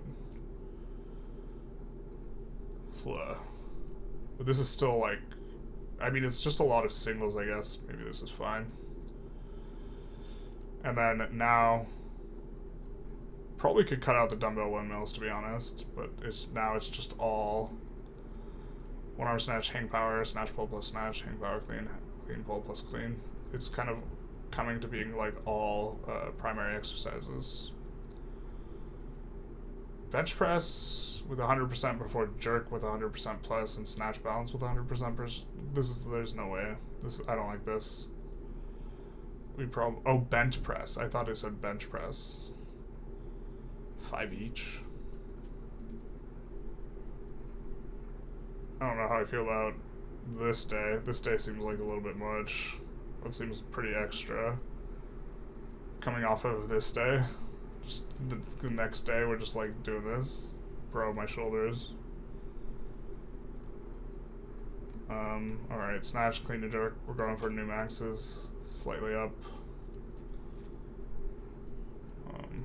And then deadlift 100%. And then week 9, trying to hit new maxes. Trying to just hit 100% for a single on the squats. And now we're up to like 3 sets on the wraps. So I think the wraps probably was 2 sets over here. Now it's 3 sets here. Is it just across? No, so 2 sets here. So the proportion of the stuff that's wrapped is increasing, and if I recall correctly, when I ran this program, I didn't actually squat 100% unwrapped. Maybe I did. I don't remember going for an unwrapped PR, but maybe I did. But like, yeah, hitting like near 100% with so many different lifts, this is probably bad. These last 3 weeks probably need some adjustments. This is probably just too much, too extra. I mean, we ran the program for the most part, and we did really well on it. Which seems like asking to hurt ourselves. 105% on the snatch, clean and jerk. And then we like deloaded. We deloaded and then we maxed out, and the max out was worse than what we'd gotten the previous week before the deload, but this is what we ran. What's a snatch here? We can find a video of us snatching, I think.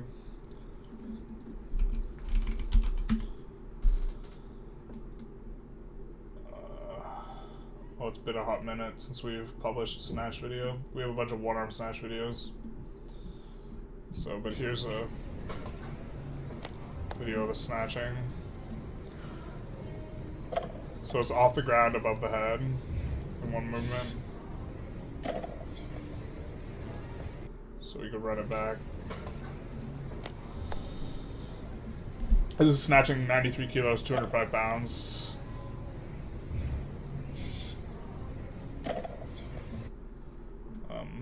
This is a clean and jerk. I don't know if you... Current world record by Lasha. Obviously that's not us, but... So that's like part of what we're taking a look at. We had some other programs that we've run, but they weren't like as good, or I didn't like them as much. This one was really good, but we only ran it 3 weeks. Although we were doing, I think we were doing 2 days on this one, on some periods. No, maybe not. There's one where we had like 2 days programmed, and that one was we just like crash and burn super hard. We tried to run that.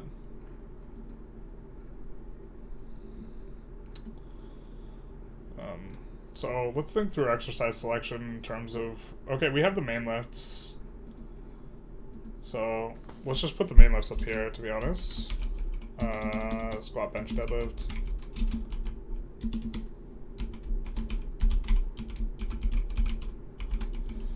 Just so we're like kind of more clear on what we're snatch, lean and jerk. Oddlift accessories. What is it? What's shoot, I'm blanking out. Bench press and one arm snatch. And then a huge part of forearm accessories is actually just going to be working for the bench press. Okay, so mobility, we have bird dog planks, we have dead bugs, we probably want leg raises, both horizontal and lateral leg raises. So let's put them leg raises. And this is probably the farthest. I don't think we're going to write another program today, but I think that we kind of want to think through some of this, and this is probably where we're going to be finishing today.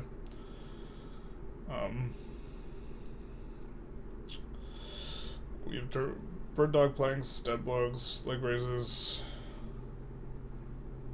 We need to get Cossack squats in there. We're stuck at these. Alright, that's something I want to work on.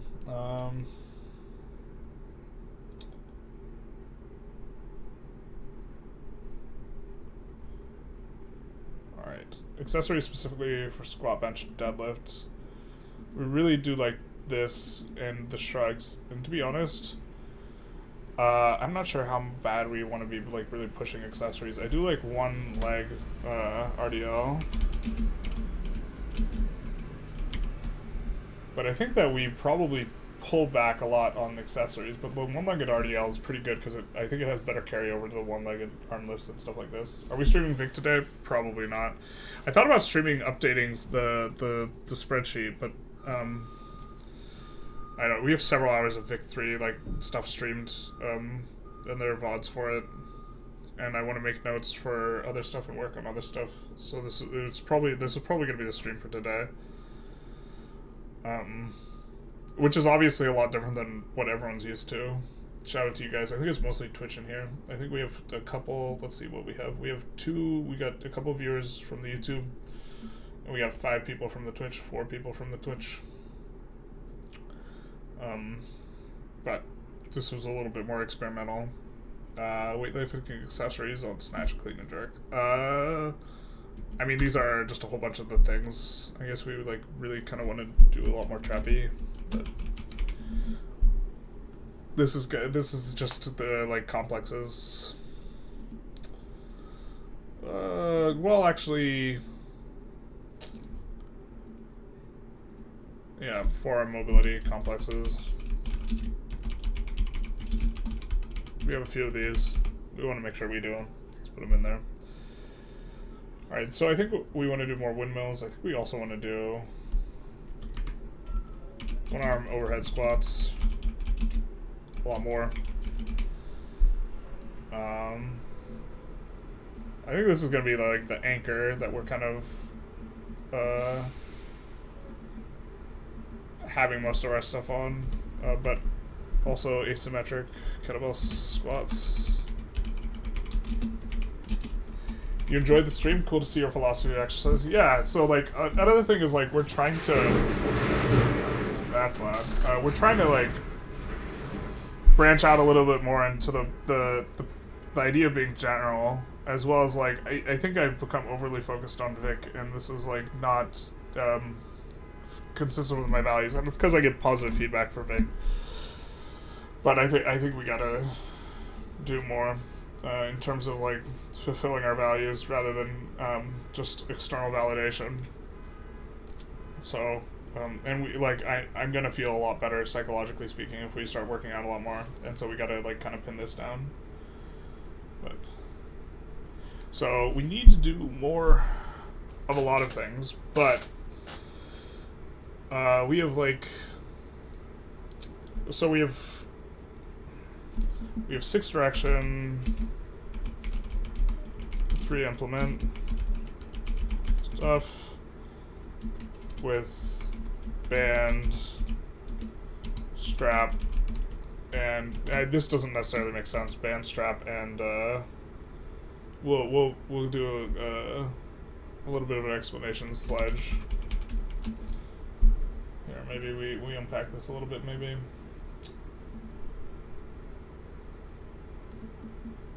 We have a video for this. Oh no, can't do the noise. So, this is 4 of the movements. There's radial deviation, but the implement here we're using. So you could do this with a sledgehammer. You could do it with a strap, and each is going to have various benefits or like issues. In particular, the doing it with bands is going to work stability a lot more, and it is going to be harder at the top of the range of motion and the bottom of the range of motion. At the top of the range of motion, it's because the object bounces, and the bounce is a little bit tough, so we're trying to pause at the top. But at the bottom, the band will extend and lengthen, and as the band extends and lengthens, the implement's effectively heavier.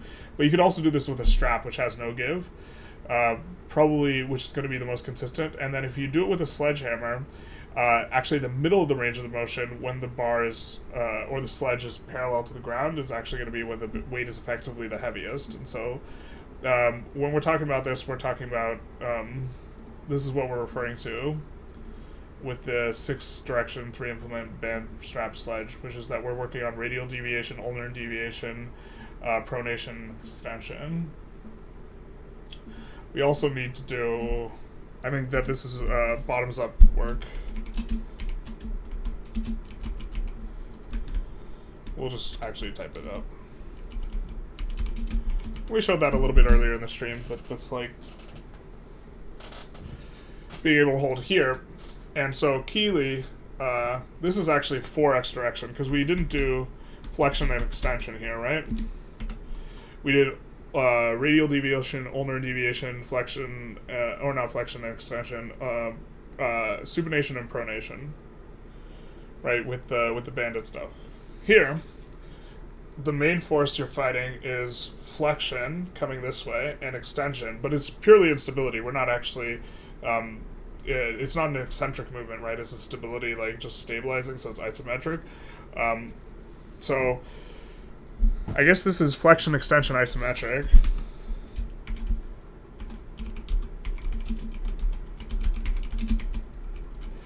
And we maybe want to think through, this is radial, ulnar, pro and supination, concentric. And then we need to have,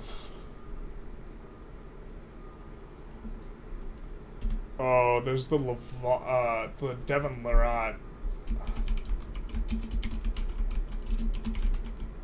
And this is, we could do this with either a band or a strap, but this is,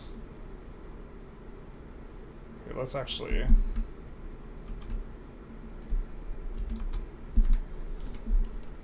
this is radial and ulnar iso.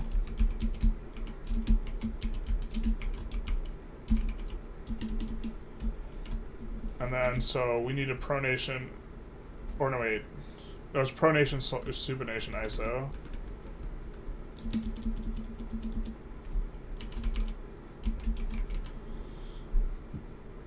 So we need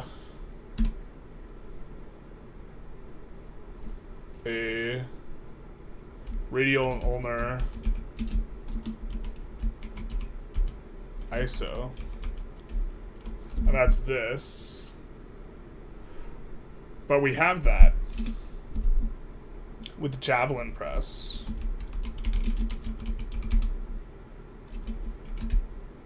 In either earthquake bar or no.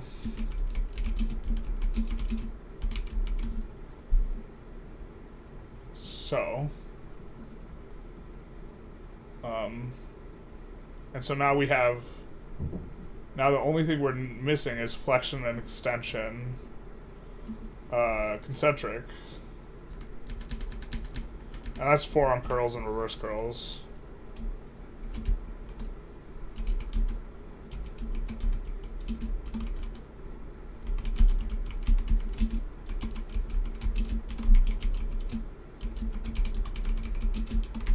And then we have grippers, which we're going to use more for crushing grip. We can barely close it right now because we're not warmed up. So grippers.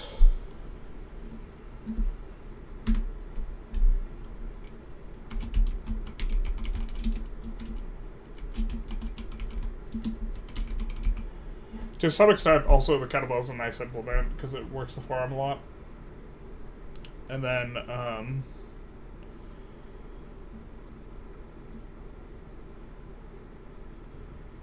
what else? So we have this ball that we don't use too often. We're going to try and probably start using it, but I forget what it's called. Gyro ball, and then gyro ball work. It's a little bit tough to explain, but okay. I think that this is a pretty good base for forearm accessories, and to be fair, we could have more variation, but we have, for every one of the 6 ways the forearm can move, we have both a concentric movement as well as an isometric movement, and I think that that's sufficient. We do have to order equipment to do the lower outlift, but we can put that in there.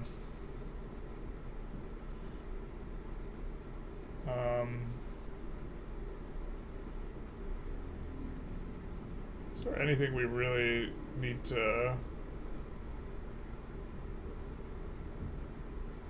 or want to put in here? I think that one of the problems here is we're just like we're not main lift oriented enough with the program that we had written. But maybe that's not the case. I mean, we have a lot of pulls and like Skwaaats press and like, I don't know, maybe too much accessories. I guess we want to rethink kind of our curls situation. I think we want to do banded curls and more supinating curls. So, but this is actually not even powerlifting. We'll put it under powerlifting, but supinating curls, banded curls.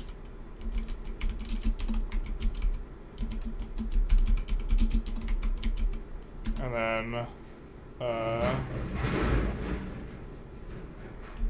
radial, ulnar, curls, and tri extensions. So like most of the time you do tricep extensions, you're like, I hope the camera can see that, but if you use a kettlebell, right, holding this position requires ulnar deviation in an isometric way, right? So this is ulnar, like us moving like this.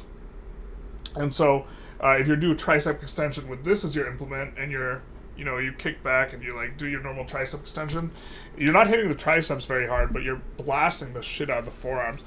And so the idea is, and then you could do a curl in the same way, right? But it's a radial deviation, holding the kettlebell in the bottoms up position. Now we're radially deviating, right, in order to hold it in position. And so when you do a curl like that, I think that this is how we're going to replace a lot of our Almost all of our any type of accessory work we can be more forearm oriented. We're gonna try and do that. So I guess we also need to do any type of pulling movement. We're probably gonna use arm wrestling pulling implements. So if we're gonna do like a lat pull down, instead we'll replace it with like single arm row with like either like an arm wrestling attachment instead of like a normal lifting attachment. And so we're gonna need a couple pieces of equipment to make these adjustments, to be fair. Okay.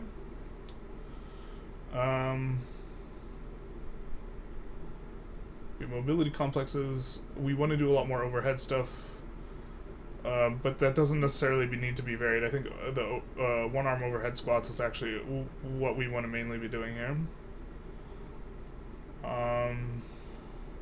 Do the movements in reverse. So that's like kind of, I think that's covering like most of our accessory changes or like things to consider that we kind of want in mind. Reverse curls. We want to do reverse curls without the thumbs. That's like kind of rough on the hands. So why don't we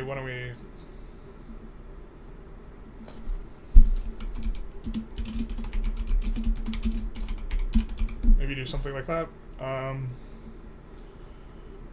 And then we're just swinging through this, looking at the accessories.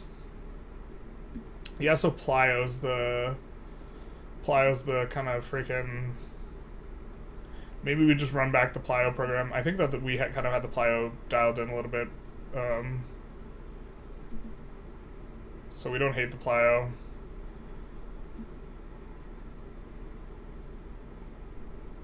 I'm not sure we like all these like barbell jump squats. Maybe unnecessary, maybe gratuitous. I don't know. You know what, we're probably going to end up like on a feel basis either dropping some of these, almost certainly dropping some of these sets. I know we didn't do every single set here for all these workouts, so we're almost certainly on a feel basis going to drop these, and so maybe we're okay. Man, depth jumps we do not want to do depth jumps right now at 300 pounds. That's like blasting the knees into oblivion, especially with ankle problems. Yeah, we're not gonna we would not be doing that. Let's see if there's anything in the Brian Simmons program, and specifically in terms of accessories we would be interested in. I think he had more of the accessories kind of back week 5-ish. But I don't think I liked his accessories as much for... Yeah, I don't think they work as well for what we're trying to do. Considering we're trying to double dip on a lot of our accessories and have them function also as like forearm stuff. So... Although we do want to do bird dog, dead bugs, and this type of... Ooh, I guess ab roller. Let's not... Where do we put ab roller? That's probably... We could do those at home, so we'll put ab rollers down here. And then, to be honest, kettlebell bench press. Just to put that in there. Because this is pretty distinct. A lot of this forearm stuff we're going to be doing at home anyways, but like, just want to kind of put this in here. I mean... I know we don't have too many viewers, but anyone has some like last exercise selection suggestions, given kind of our goal of going for a 10 lift Supertotal,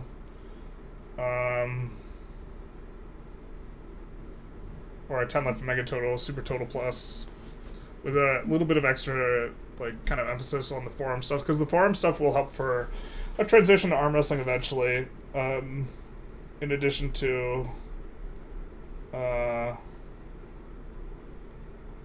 lot on the bench press. Turkish get up? Are you asking what it is, or were you just suggesting it as an accessory? I suppose it's actually a good accessory for Oddlifts, so but maybe not super heavy. But if you're asking what it is, we can show a Turkish get up. Let's show our heaviest one, because oh, is 140 our heaviest? Yeah, we showed it earlier today. Alright, so This is it. So the idea is you start with the implement on the ground entirely, and you're going to get it overhead. But you have to be controlling it off the ground. So here we go. Here's the start. Or you're suggesting? Okay, yeah. Yeah, Turkish get-ups are good. My problem is they're a little bit less specific, but Turkish get-ups as like a form of cardio or like with lighter weights is actually probably a good look. Yeah, that makes a lot of sense. I think that we probably don't try and... So I think it's a little bit too much forearm or shoulder volume to like... I don't think we want to blast our absolute heaviest, but to be honest, we're thinking of adding it to Turkish get-up anyways. So maybe this is good. So we'll put Turkish get-ups in there in the Oddlift accessories. I don't think we want too many Oddlift accessories. To be fair, almost all the Oddlift accessories are actually just forearm accessories. And then maybe we just completely ditch... I'm not sure we're supposed to ditch wrist wraps and straps on the weightlifting to help with the forearms, or we just use those so because our forearms are going to be so blasted. Yeah, Turkish get-ups make sense. I think I like what we got here quite a lot. Obviously, this is in addition to the main lift, so maybe we bold this. The only thing I'm thinking I'm missing some stuff for mobility.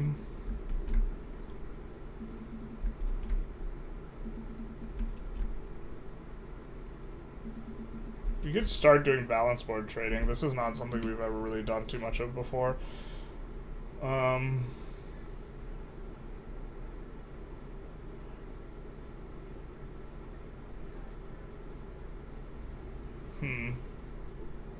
Yeah, just kind of thinking. We don't have lower leg exercises. Yeah, we don't have lower leg accessories specifically. I'm trying to think of ones that are deviating. So the thing is, you end up like absolutely blasting a ton of like lower leg volume from squats, deadlifts, one arm snatch,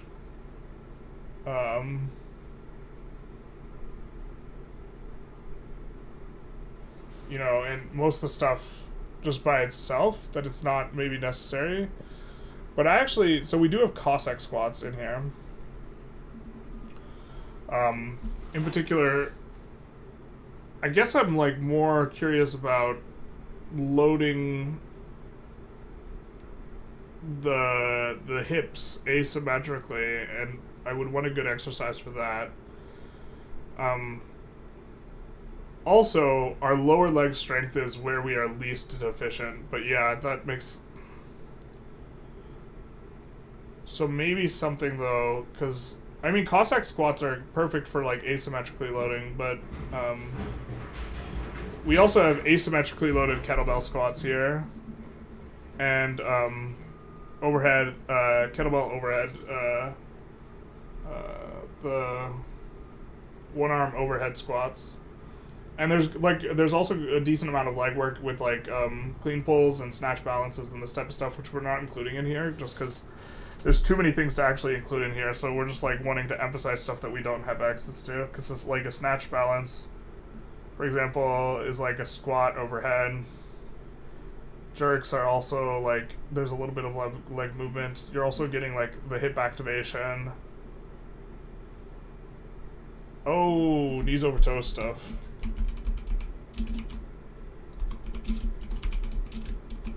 Which is also lower body, but it's like it's more less to do with squats.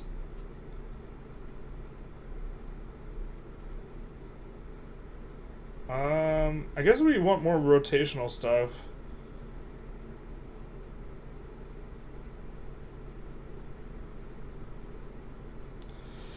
Could also do high pulls here.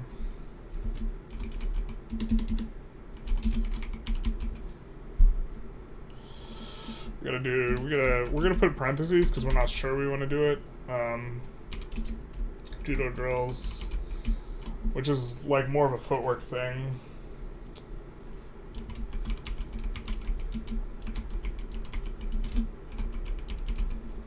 in principle, we don't hate acquiring more agility too.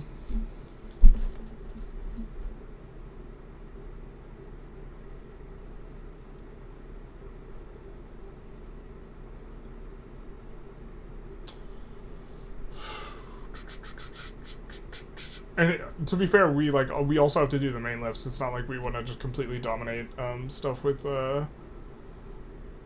accessories. One of our weaknesses is lower back, so I think that kettlebell swing is actually going to be really useful for that. But I think we have in here one leg RDLs, which I think I want this to be kind of the mainstay of how we are developing stuff. In addition to the odd shrugs. Lat pull down shrug, bench shrug. Do overhead shrugs too. Let's put overhead shrugs in here.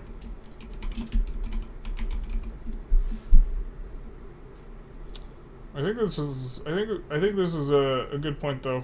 So we kind of came up with like an adjustment of some principles. I guess if our secondary goal is mobility, we gotta maybe visit this a little bit. Tertiary aesthetics, we do have to measure some stuff. So we gotta take measurements, find a prehab routine. So this will be in... this will be part of mobility. So we'll just put plus prehab routine. We'll print this out, we'll go over this like throughout the next few days. Focused on forearms. We did get the focus forearm, cardio, and volume. I guess we haven't designed the home workouts, but we'll design the home workouts. And so maybe this is actually a little bit of a problem though. We can't just run this back if we do the home workouts, because there's no way we recover from significant home workouts in this program. That's like not happening unless we add additional days or something in between, and we do home workouts stuff on those days or something like that, which maybe we could do, which turns it into like a 15-16 week program, which is maybe good. We also asked a bunch of questions, trying to figure out if we're still focused on the right things. I think that this mental exercise is really useful. It was a little bit strange because we're explaining and pausing and this type of thing, so I don't think we necessarily got as much out of it as we normally do, but that's okay. So we knees over toes research, we got to do that. We'll do that separately. And weight loss commitment systems. We have some of those. We just got to start implementing them. And then I do think we actually need to order some fish oil right now anyways. So maybe we'll do that. And then systems. We add the system. Weight loss commitment. Greasing the groove.